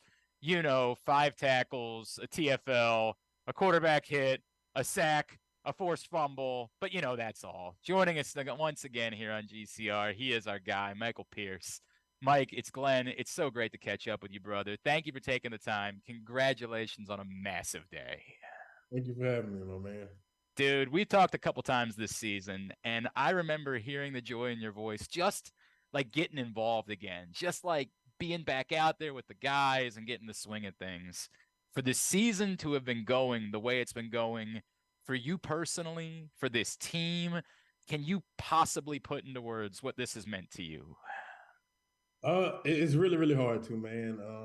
Obviously you can't say dream come true because we're still in the middle of the season, but everything that I feel like you work for, especially in the off season, in those, dark days of recovery, going through rehab and all that stuff, this is kind of what you envision, happening. So just to be able to be healthy, be able to be out here and contributing to this team's success is everything I could have hoped for last year.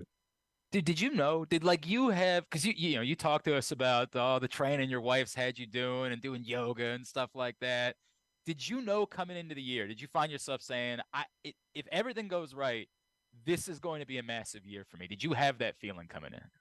Yeah, I felt like I was on the right to doing that last year. I started off really strong with that Jets game last year and kind of played pretty well the next two. But nah, man, the last 3 years, I felt like I've been where I've envisioned myself, second, third year in the league. I was like, I think I can take it to a level where I can be one of the best in the league. So that's what you work for. That's what you envision. And that's what you plan for. God has other plans sometimes. But thankfully, I've been healthy this year to be able to realize some of those things. Does it make it, what you've been through, does it make it so much more sweeter to, like, I'm only imagining a day like Sunday, right? Because the rest of us are all sitting back home watching and being like, oh my God, this is the greatest day ever. Can you take it all in, or are you just too locked in, too zeroed into the next thing to have a moment to be like, wow, this is what it's all about? You have your quick moments, when they ask you about it in interviews, but for me, man, it's just about trying to keep that momentum going. Like I said, these weeks don't stop. You get a bye week. Ours hasn't come yet, but it's normally just about on to the next task and making sure, you're available to make those similar type plays the next week and the next week and the next week. So you do enjoy that success. You enjoy watching the film, especially when you have those really, really good days, career type days. But like I said, man, the Seahawks are coming in, and I get it. Sit there and rest on your laurels. So, no, man, we got a big game coming up, and you look forward to contributing in a big way again. All right, one more thing from Arizona, and I hope it's okay if I share this, because when I reached out to you, you were like, "Bro, man, my phone, it was just, I was so loaded with messages." When you have a game like that and you get the kind of love that you get, what is that feeling like when you have so many? You can't even see through all of the messages that you've been getting from everybody. It's kind of overwhelming, man. You get the media stuff, obviously. But just to have your phone blown up by college teammates and all your family members, friends, and all that stuff, it's great to feel that kind of love, just to know your people are proud of you. But also, like, missing media things, don't go as well. But no, man, it's great to be on a platform to be able to put a smile on a lot of people's faces that you know. That's awesome, man. Michael Pierce is with us here on GCR. Mike, I have been wanting to talk to you. I know, and you came out to do Tyus's show with us, and unfortunately after that, I know that the conflict in Israel and with Hamas kind of began after that point. And I don't know that everyone is aware of your connection with Israel and how important it is to you. So if we could start there, could you explain to everybody why Israel has meant so much to you and why it's been so important to you as an adult? Yeah, I'm a Christian. I don't try to hide my faith. But in 2018, myself, our team chaplain, Johnny Shelton, one of our security guys from the Ravens who unfortunately passed, rest in peace. We all took a trip with Christians United for Israel. It was Israel's Collective is the name of the foundation that basically brings in a lot of different groups of people and tries to educate people who aren't born in Israel and anything privy to the conflict of the Middle East. So you hear a few things in the media, just being in America, world news type things, but you never get to hear it like first person perspective from people who live in Palestine, who live in Israel, what the conflict is and how those different things go. So for me, it was more so learning, obviously being in the land where I believe Jesus walked and had a lot of miracles go on and different things of that nature for me. So just being there was awesome. Seeing the different historical sites, just like other people would, journey to America and have different, things that they want to see. Just being over there, learning from people who live there, trying to understand the conflict between the two was really eye-opening and changed my perspective on a lot of things. Where has your heart been as you've watched these scenes and the terrorist attacks? And I know it's such a complicated conversation on some levels. Mm-hmm. On other levels, it's not. It's just pure evil. Right. Where has your heart been as you've watched all of this unfold in the last few weeks? It's been really hard to look at, man. I try to keep my eyes off of that stuff as much as I can. But, with social media, you obviously read about different things. As far, I'm not into the political aspect of anything. My heart just goes out to the people who are really, really having their lives torn apart, losing family members. Just like any war in any country, when you see those devastating pictures, when we had the war in Ukraine, yeah. Ukraine, yeah. And you see hospitals being bombed and all those different things as well, like the Gaza Strip being bombed and people just being displaced, children hurt, and it tears your soul up. So I try to not take in as much as as much as you just want to keep looking at it. It's nothing that I can do per se, but just making myself aware of what's going on and kind of just praying for people because while we live in a peacetime here in America, different countries go through different things all the time. But being in a place that I've been in personally, it's tough. Is there anything you would want? And I realize that you're not speaking on behalf of the people. Like, I understand you're one guy, you're a football player in Baltimore, but would there be anything that you would want people in Baltimore to know about the Israeli people, about the time that you spent there, and what it means to you and what you think it should mean to the entire world? I feel like just through social media, you see things and it doesn't always register with you because, you have no connection to it. Like when certain people die who are of, celebrity or importance, you kind of feel a type of way if you've been touched by their music or something like that. That's kind of how I feel about that, man. It's just, most people probably wouldn't have a connection unless you're of Israeli descent or something.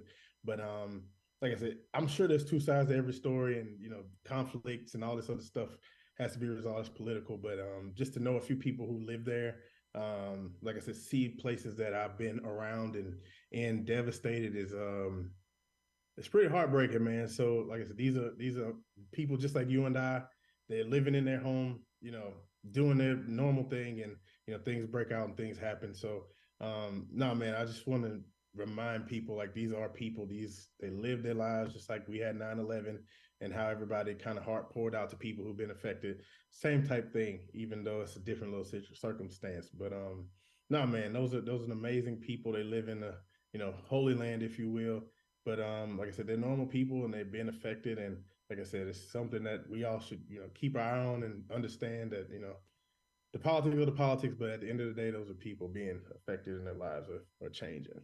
Mike, I appreciate that, man. I really appreciate your words. Michael Pierce with us here on GCR.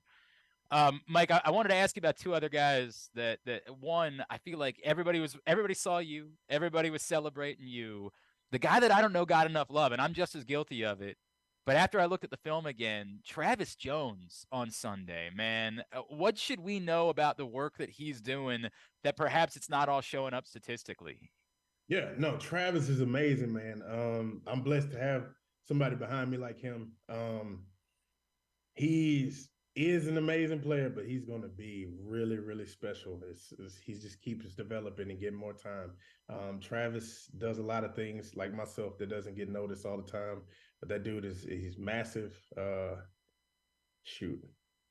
I don't even know. You don't want to hello to, Travis, but Travis is 6'4", 340, he can move really well. So, he's in that bigger mold, taller mold of nose guard who can just play, man. And like I said, as he starts to gain confidence each and every Sunday that he plays, I think by week 14, 15, they ain't gonna be, they'll be worried about myself and everybody else, but he's gonna be one to deal with for a long. That's exciting. Boy, that's exciting. The other guy, everybody talks about Roquan, but the speeches. We're hearing more about Roquan's pregame speeches. And, we're in Baltimore, right? Where we're used to, there's been an inside linebacker for a long time that was pretty good at these pregame speeches to the point where, like, a generation of athletes would play Ray Lewis speeches, like, on their headphones before the games. Tell me a little bit about Roquan and specifically what he's been doing to try to fire you guys up before games. Some people call him Uncle Ro, man. He just has a ton of sayings like outside of these pregame speeches. He's a really funny dude. He lives, breathes, eats, sleeps football. Always locked in, always on task, normally always where he's supposed to be. But his pregame speeches, man, you just feel it. Being around him every day, that it really comes from the heart. And when he speaks, says certain things, it's not just for the cameras. And that's kind of where a lot of things get lost in translation. Some people, no shade to anybody else, but some people say things for the camera because they know the camera's on them. But no, when Ro speaks, kind of like Ray Lewis, I wasn't there for that, but I was one of the people in high school who listened to Ray, through my headphones. So did you really? Yeah, man. No, I mean, I played linebacker in high school long time ago, but no, man, I looked up to Ray Lewis big time. So just to hear Ro and know that everything he's saying he means. When he says he's gonna try to rip somebody's head off, you got fined for trying to rip somebody's head off. So no, man, you have an emotional leader, a physical leader like that. It's easy to fall in line and get behind him. But no, man, he lives, eats, and breathes football. You see it, and obviously, the people who hear his speeches, they know. Dude, this is 31 sacks. You guys lead the NFL in sacks. This was a defense that I think a lot of people thought might take a step backwards, right? With Calais gone this year and some of the other pieces. Why? How do you pinpoint that this unit has been even better than I think everyone anticipated you might be coming into the year? I think just because we don't have the mega names, the future Hall of Famer names. I don't know what, Marlon's career ended up like, or Kyle or anybody else's, but we don't have that big name this year. People may have felt like we may take a step back or not, but we just have a whole bunch of hungry guys. So you've seen Justin Metabike turn into the next coming of Aaron Donald. He is a big name, but as we start playing these TV games, these night games, Thursday night, Sunday night, Monday night, they're not going to have any way to not acknowledge him, right? So Metabike's turned into a star. J.D. Clowney has turned back the clock and been playing well. We get Dolph healthy. Myself, I'm back healthy, so I'm contributing. Obviously, Roquan and Patrick Queen, just those front seven, not let alone how Kyle Hamilton's grown. Obviously, Marlon is Marlon. If we get Marcus Williams back, all these guys are playing. Gino, right? I would say we ain't even gotten to Gino and B. Steve. Yeah. The interception machines that they've been. So, like I said, those guys are hungry guys who are, behind, some of the best in the league who just happen to get their chance to play. So I feel like that about Travis. He's behind. He could start basically probably anywhere else. I could say the same about Brody. Obviously, we brought him back and paid him. So we got a lot of hungry guys who will continue to make a name for themselves, especially like Justin and Gino, obviously, and B. Steve. Those guys are playing their best football, when they're needed. So if those injuries happen and they don't, we may not be sitting here talking joyfully about great for all those guys. But no, we have some guys who, as we start to go down the stretch and play really good teams throughout the end of the year, the media is going to start to recognize them as well. I'm not going to try to get you to say something, but does it feel like something special is happening? Does it feel, watching you guys from afar, I think a lot of people have started to say it feels like there's something special about this group, right? We know how well, my God, Lamar's been a video game again, right? He's been insane. Does it feel like there's something special brewing with this group right now? Yeah, it does. I'm not gonna lie to you. I played on that 2019 team. Obviously, that's lofty goals and lofty expectations, but just like that team had, I think one core thing is we have guys who are not only together and everybody preaches brotherhood, but we have a whole bunch of guys who believe. And you don't see guys like Gino and guys like B. Steve just pop off the field if they didn't believe, if they didn't put in the work like they were starters in the offseason. So we had a whole bunch of guys who were hungry. Like I said, everybody thought we may take a step back, but like I said, we have Metabike playing at all pro level. And we're just as happy for him as ourselves. So we have a whole bunch of guys who take pride in other people's success. And that's something that goes for the offense and the defense. And when you have that and you have a belief like we have, and we're all working towards a common goal, you can do some pretty special things. So don't want to get ahead of ourselves, obviously. I get it. But no, man, we all believe, and we're working to achieve the ultimate goal for sure. Dude, I was jumping off my couch. My kids were like, "Why are you so excited?" And I tried to explain. I'm like, "You don't understand. This is one of my favorite dudes. It means the world to me, and I know how much it means to you from our conversations to see this season that you've been having after everything that you've been through the last few years, brother. I am so unbelievably happy for you. May it continue." Right? Yeah. No, that's what we're working for, man. The season doesn't stop after 6, 7, 8 games. So, no, man, I got a long way to go. And hopefully I can keep improving and bringing guys along with me and playing as well as I plan on playing for the rest of the year. Brother, I'm so happy for you. Michael, thank you for taking a couple minutes for us this morning, dude. It is always good to catch up with you. Thank you very much, brother. Have a good one. That's our guy, Michael Pierce. What a day he had against the Cardinals last Sunday. An absolute monster, best player on the field. And it's just so cool, man. What a story of somebody who's been through a lot of things, who left Baltimore and it just didn't go the way that he wanted it to go in Minnesota. Came back here probably with not a whole lot of expectations this time around, and gets on the field, has the season cut short after one game. And I imagine a lot of people were sort of like, it's probably over for Michael Pierce. And my God, has he been good this season. He has been an absolute menace this year, and it's been awesome to see that. You guys, I don't hide the affinity that I have for Michael Pierce, someone who I've always liked a whole heck of a lot, and it is just really cool to see that unfold for him. Appreciate him taking the time for us, as always.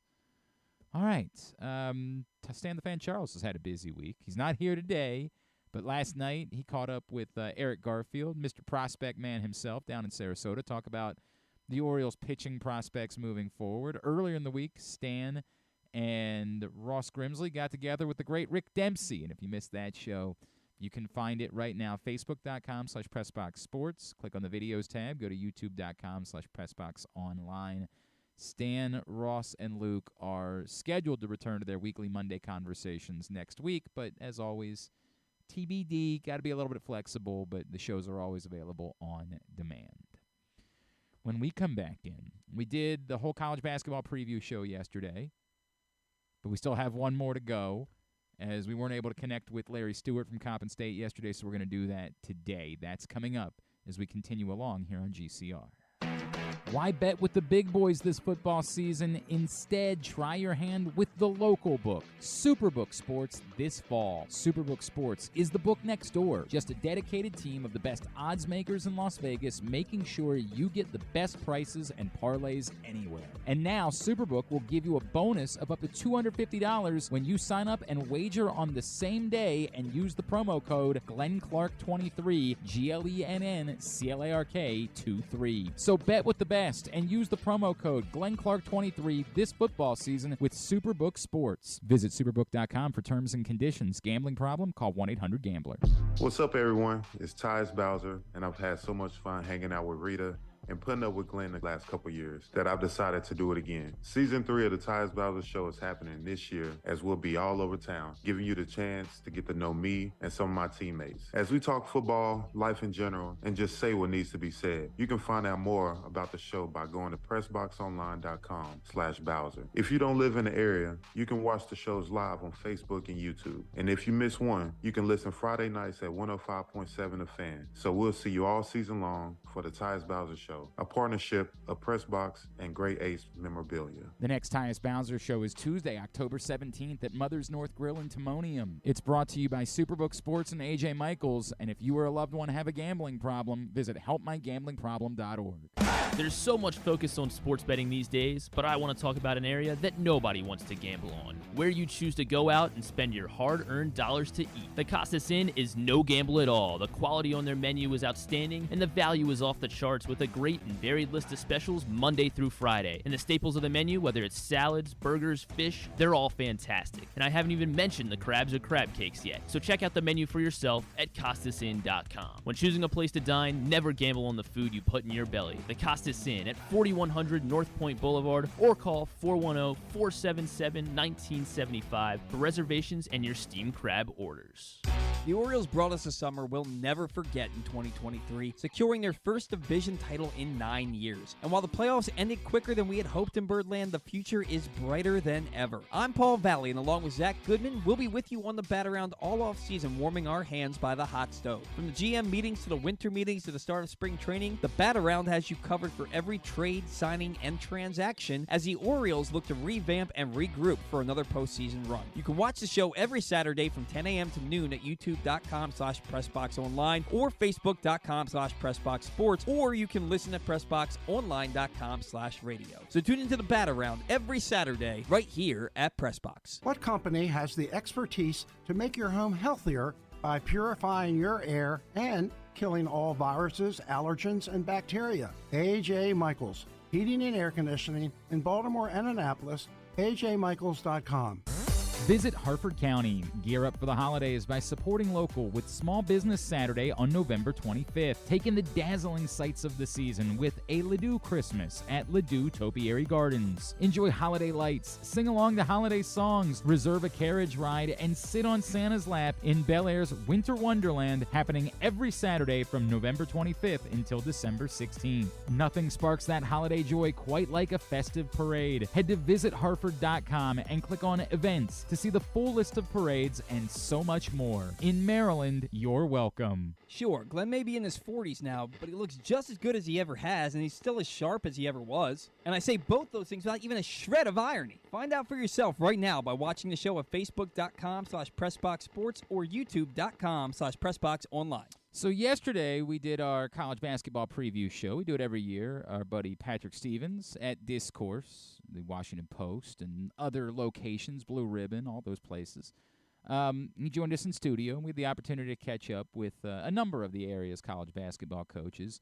At GlennClarkRadio.com, I created a landing page. So if you go there right now, where we posted all of the audio and video from the various coaches that joined us yesterday in studio, we had Pat Scarry from Towson, as well as Tavares Hardy from Loyola, and also Kevin Brodus from Morgan State. We also caught up with Jim Ferry from UMBC, as well as Dan Engelstad from out at Mount St. Mary's. As I always say, if that content's not for you, if you just checked out yesterday, I understand. I would encourage you to try. I know right now we're thinking about the Ravens, and there's not a whole lot of room for other things at the moment. I get it. I really do. But at least be aware. I keep trying to say, like on a Saturday afternoon, especially, unfortunately, if Maryland football continues to play the way that they've been playing recently, look at the schedule, get out and check out games. I can't tell you. And look, I have always been a fan of local college basketball. It's our thing. It's a thing that we have. If you're a Capitals fan, I don't want to fight. I'm over it. I don't want to fight about it anymore. If that's what gives you joy, God bless you. I will never understand associations with Washington. I won't get that. It'll never be for me. But if you are, do you. Unless, of course, you're a Red Sox fan, in which case, I'm sorry. You're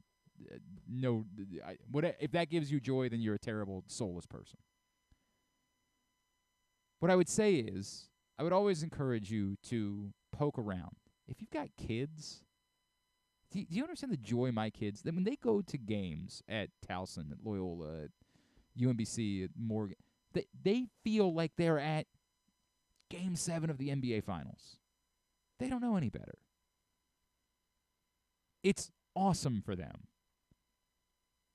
Students are into it. It's loud. They love it. So I just encourage you to support local, right? Like other people talk about buying local, like go to a local farm, things like that. Well, I do sports here. Support local. Get invested and involved local. We got a big football game at Stevenson tomorrow. Come out and check it out. It's a good one against a good King's College team. Check it out if you're frustrated about how Maryland's going. Support local. We don't have an obligation to do it. I don't want to try to make it seem like it's some sort of, holier thing or bigger than what it is. But there's a lot of cool things locally that you might not know about. And that's why we do the show every year. If it's not for you, fine. We came right back and we did plenty of Ravens today, did we not? Overwhelmingly. And that's what we'll do moving forward, overwhelmingly. But we will. We will be catching up and checking in on what's going on with local college basketball teams.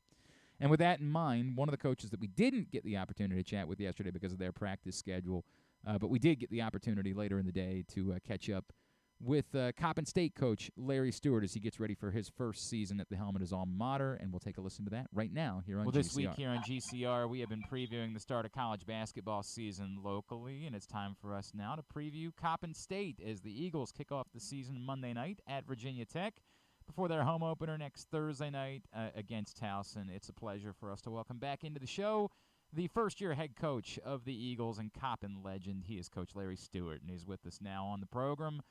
Coach, it's Glenn. It's great to catch up. Thank you for taking a couple of minutes for us. Oh, no problem, Glenn. Thanks for having me. Absolutely, Coach. So, I just, from where we were, I remember chatting with you after you got the job initially. What have you already learned? For someone who's a Coppin legend, Coppin's in your blood, what's something that you've already learned about being the basketball coach at Coppin State? Well, the first thing I learned is that you're going to have patience, all right, because these guys, these student athletes don't learn at your rate. And so I've learned very quickly that I have to have patience. They don't see it the way I see it. And so I have to, have that patience and let them grow and make mistakes. How have you, how have you grown? Like when you say I've got to have patience, have you already noticed yourself like saying, hey, I'm doing things a bit differently than I expected that I would just because it's what's necessary in order to do this job? Yeah, I've learned that very quickly because, for one, I started off, early on with not having my full team. And so a lot of things that you put down on your practice plan, now when you come down there, you don't have 4 or 5 guys that are ready to go. So you have to adjust and you have to change. And so that's what I've learned very quickly that, you have to have patience. Like I said, you want things to happen at a rapid pace, but that's just not how this game is going to be played. Coach, how did you go about putting your roster together for this season? I know this is a difficult thing to do, not just as a first-year head coach, but you've taken over a program that maybe isn't at the highest level of college of Division I basketball. What was the thought process for you and how you were going to get a roster together for this season? Well, I was kind of lucky with that. I knew the guys who would be returning from the previous year, and so I knew I had to build around that. And just being in the league and already being an assistant coach, your job is a little bit different when you're doing a lot of recruiting. So, I was already in contact with a lot of guys, or knew a lot of guys, or knew of a lot of guys, or have been talking to guys, trainers, and coaches, and all that. And so it just made that transition a little bit easier once I became the head coach. I know from the roster last year, some of the guys at the top are no longer there, but who were the guys? I know Spurlock's one of them, but who are some of the guys that have stuck around that have been key for you in making this transition? Well, like you say, you have Greg, you have Isaiah Groves, you have Justin Winston, you have Malik Battle, and you also have Luca, who's also came back. So you have 5 guys who kind of like, played Division I basketball. They've been here at Coppin, so they know the lay of the land, and they know how to get things done. And so it was kind of lucky with that, having some guys that wanted to come back. How do you see this team? Like, do you see anyone stepping up as sort of an alpha in practice and someone who, is ready to take on that maybe more key scoring role for this team? Yeah, I have a few guys who can step up and fill that role. It's just, trying to get these guys to be consistent and understanding that just because you did it today in practice, you got to do it, the next day and the next day and the next day. And so good players are consistent. And so you just have to get them into that mindset. There's a difference between a lion and a deer. And so, we want all lions when we're in between the lines. And so you're trying to get guys to understand that. Like I said, you have to have the patience to know that it's going to take a while for those things to happen. He is Coppin State basketball coach Larry Stewart, and he is with us here on GCR. The $1 million question, I think, Coach, is how are things going with your brother? And I'm sure you guys have been competitive your entire lives. How is it handling now, being like boss and assistant? I've always been the boss. I'm the older brother. So I've always been the boss. I changed his diapers. I fed him. I always had to take care of him. So that's not going to be an issue. Being the older brother, have you guys always been competitive throughout your entire lives? How can you not? We grew up, in a tough North Philadelphia neighborhood, so everything was competitive. Competitive with your friends growing up, and so that kind of like trickled down into the household, and so we've always been competitive, all 3 of us. That's cool. That is really, really cool. And what does it mean to you? You know, like it's not like you guys haven't been together, but to be the head coach with your brother on the staff at your alma mater. Have you had a second to like think about how uniquely special that is? Yeah, I mean, I thought about that. Even in the, once I knew I was going to have the job, I thought about that. It was always in my mind. So, but not only my brother, my other two assistants, Turk Ramad and Sidney Wrench. So. I basically raised those guys, also. And so it's just a special, exciting time for all of us. We all know how blessed we are to be here back at our alma mater. And so we're just gleaming with a lot of pride and just can't wait to, get things started. I remember you talking to me after you got the job about like having a moment where like the emotion kind of hit you, like this is real. But like now that we're getting to games, like you're going to be playing a game in just a couple of days.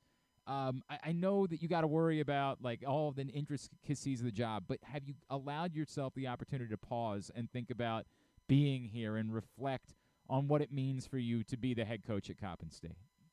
Yeah, that time has already gone and passed. I didn't reflect it. I can't. I'm not the type of guy who is going to reflect long. I did that. I know how blessed I am. I know the opportunity I have in front of me. And so I did. I thought about that for a while, but now, it's game time, it's go time. And so I just have a different thought process and just trying to get this team ready to go down there to Blacksburg and try to come out of there with a win.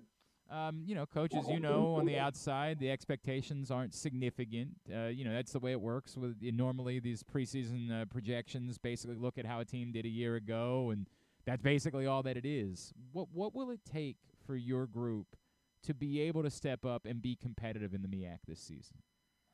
Well, number one, we got to play harder. We have to be selfless, right? We have to be the best team out there doing the little things.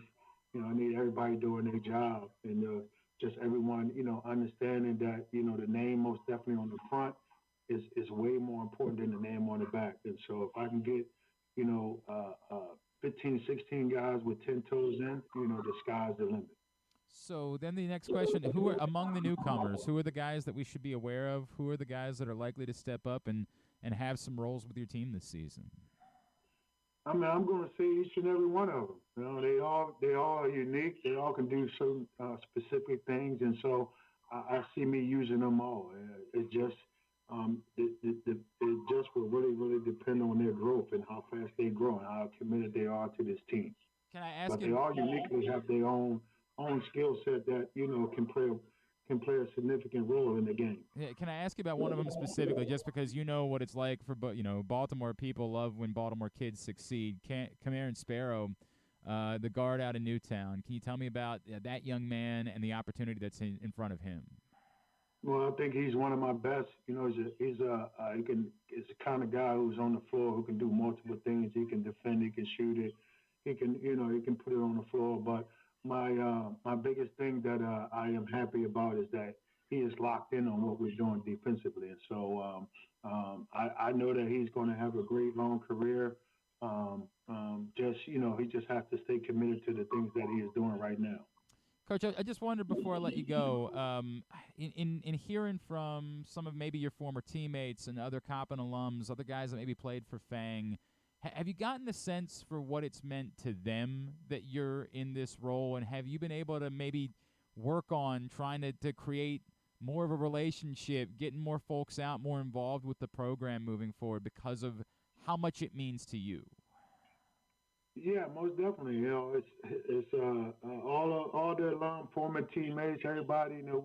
We have our group chat where we have conversations, and so they all looking forward, to this upcoming season, and they all just like I said, glooming and blooming with a lot of pride, and so it's been a great time for them, just like it has been for me. All right. The season, as I mentioned, gets underway Monday night at Virginia Tech, and then the home opener next Thursday night.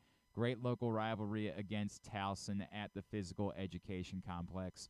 Coach Larry Stewart, really excited to see your team, your guys this season. Can't wait to get over there and check you out in person. Thank you so much for spending a couple of minutes with us this morning to preview the season. No problem. Thank you. I appreciate you having me on. Go Eagles. And that's Larry Stewart getting ready for his first season in charge at his alma mater, Coppin State. Appreciate him taking the time, and we have already added that to our landing page with the other area college basketball coaches at GlenClarkRadio.com. All right, we are already winding down for a Friday edition of the program. Not planning on doing the 12:30 thing or the 1 o'clock thing today, most because I got a couple of things I got to do this weekend, including a game tonight. That's why I'm wearing this stupid shirt and tie. Grant, you got a tidbit for us, I hear? You're going to do that? Sure do. I like that. Today, Tidbit is brought to you by your local Toyota dealer and buyatoyota.com. The Toyota Tacoma comes in a range of models and trim lines, so you can choose the perfect Tacoma to reflect your unique personality and driving habits. Check out buyatoyota.com for deals on new Tacomas from your local Toyota dealer today. What you got? We're going to go back to the World Series real quick. Corey Seager is just the 4th player in MLB history to win 2 we World actually Series did this MVP yesterday. awards. We did. It's okay. It's okay. It was Koufax, Gibson, and Jackson, correct? Yeah. It's okay. It's all right. It's all right. You have something Do you else? want another Corey Seager stat? Because I got another one. Sure. Give me another Corey Seager stat. So, ran into this last night. He has the second most home runs amongst shortstops in postseason history. He's got 18. Of course, he had that massive game-tying home run in Game 1 of Paul Sewald. But who is number 1 and who is number 3 in front and behind him? And again, the stat is second most home runs. But yeah, most home runs in one postseason. All time for shortstops. For shortstops. Okay, Alex Rodriguez. I guess because some of them were at third base. Yeah, yeah. When he went to the Yankees. See, anytime we do something like this, you assume they all have to be modern because there's so many more playoff games now than there were years ago. And shortstops are more powerful. Well, yeah, there's also that, too. That's fair. But anything, even if we were talking about first baseman, I would assume that they were all modern because, again, there's just so many more chances for one is active and one is retired in the Hall of Fame, too. One is active, one is retired and in the Hall of Fame already. One is retired and in the Hall of Fame already. Well, I doubt it's Cal Ripken. Nope. I don't think Ernie Banks played enough to. It was modern. Banks would be a good guess. I guess Jeter is the answer. There you go. Yeah, He's all time with 20. It's the problem because you always dismiss Derek Jeter because he wasn't a power hitter, but the sheer number of playoff games that he played was just so overwhelming that he had the opportunity to do all of that. And then the home runs would just come in clutch times for him. All right, don't give me anything. Let me work my way through this. Active player. Yep.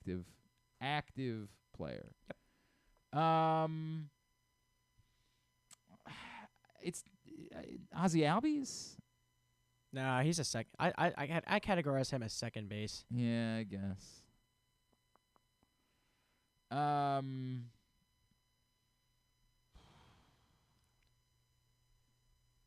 Hang on a second.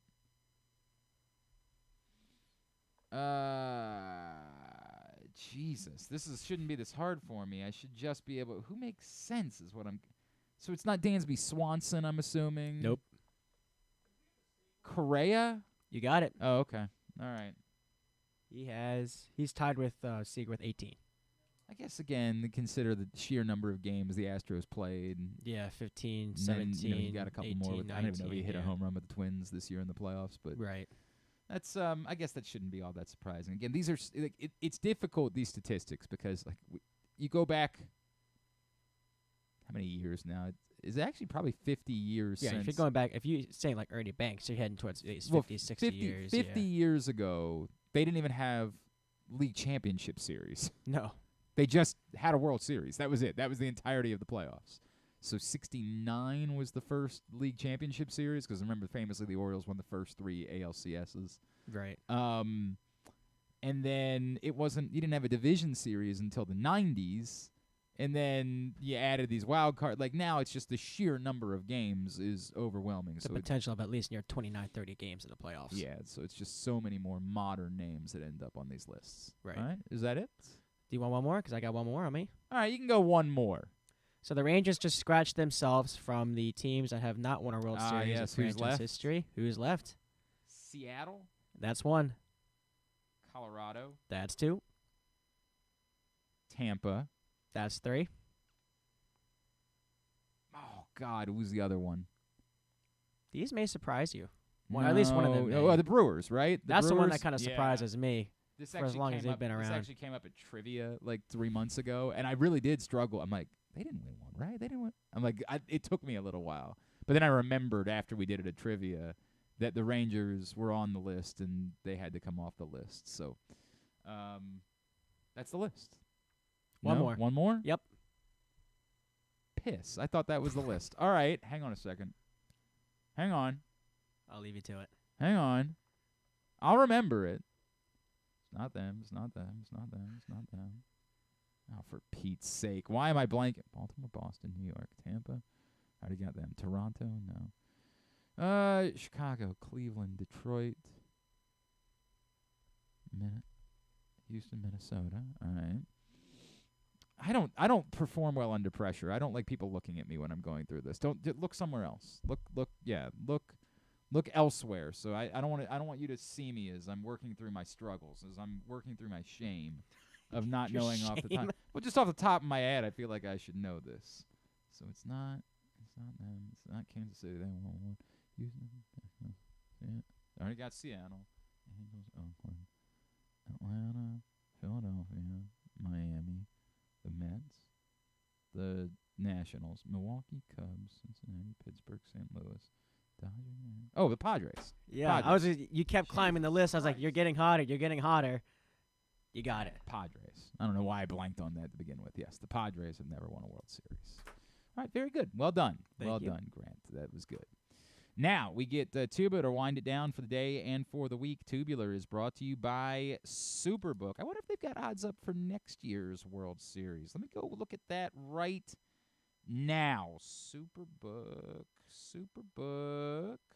Of course, you can always use the code GlennClark23 when you sign up at Superbook, and when you do, you'll receive up to $250 in a same-day first bet match, win or lose.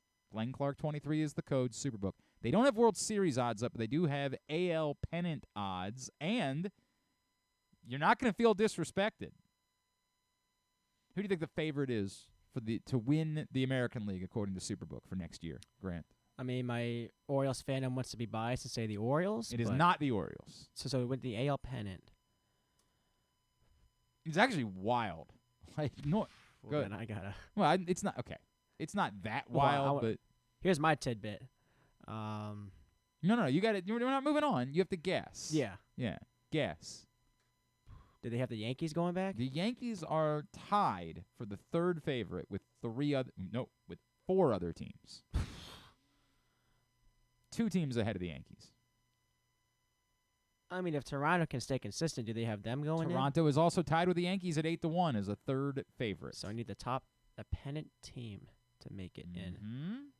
Mm-hmm. They don't have Texas going back again, do they? Normally, that's the way these things work. Yeah. Whoever just won is the favorite. But Texas also tied with the Yankees for third favorite at 8-1.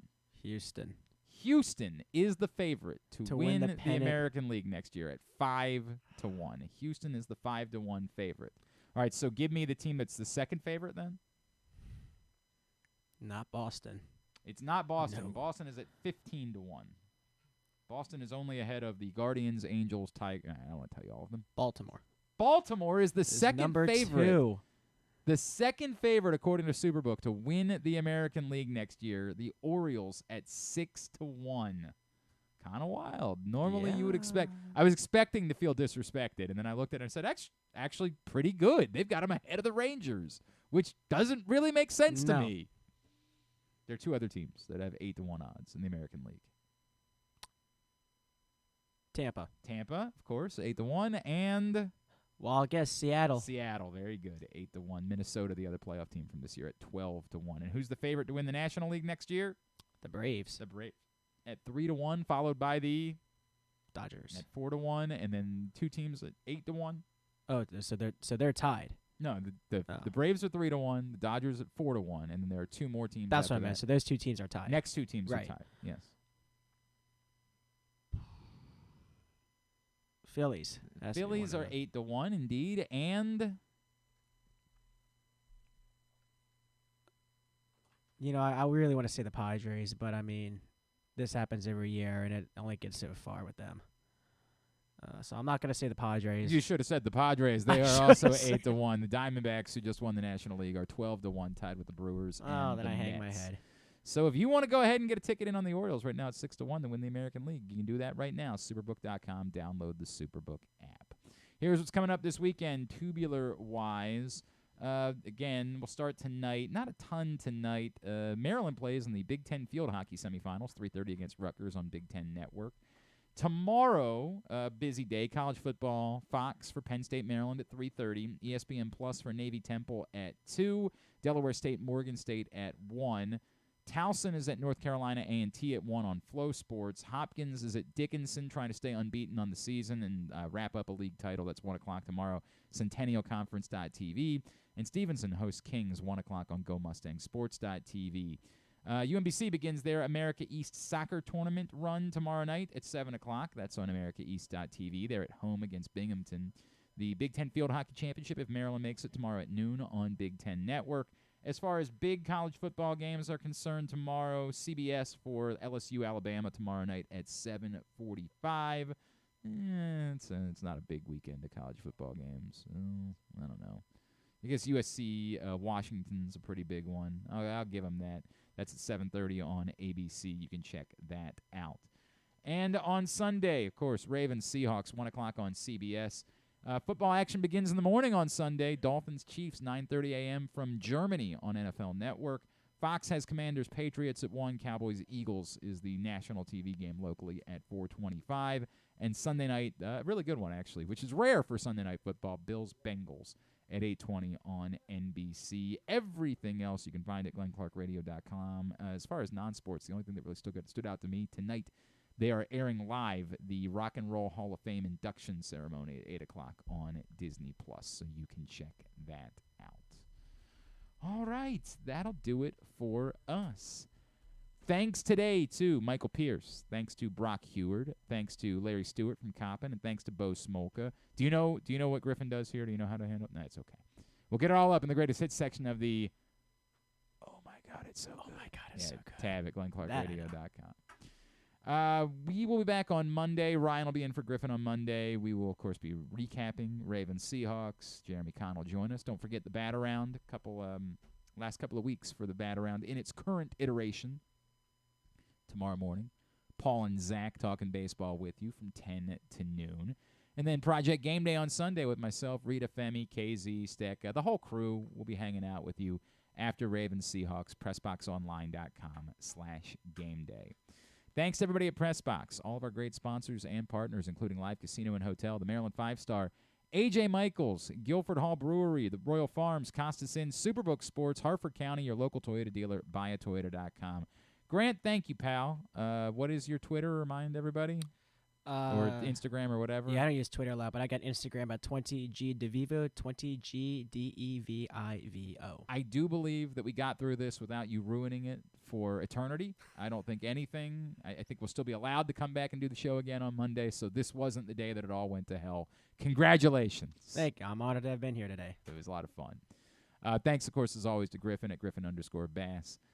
Follow us, Twitter, Instagram, and TikTok at Glenn Clark Radio. Have a great weekend. Go Ravens, Terps, Navy, Towson, Morgan, all the college football teams. Duke sucks. Have a great weekend.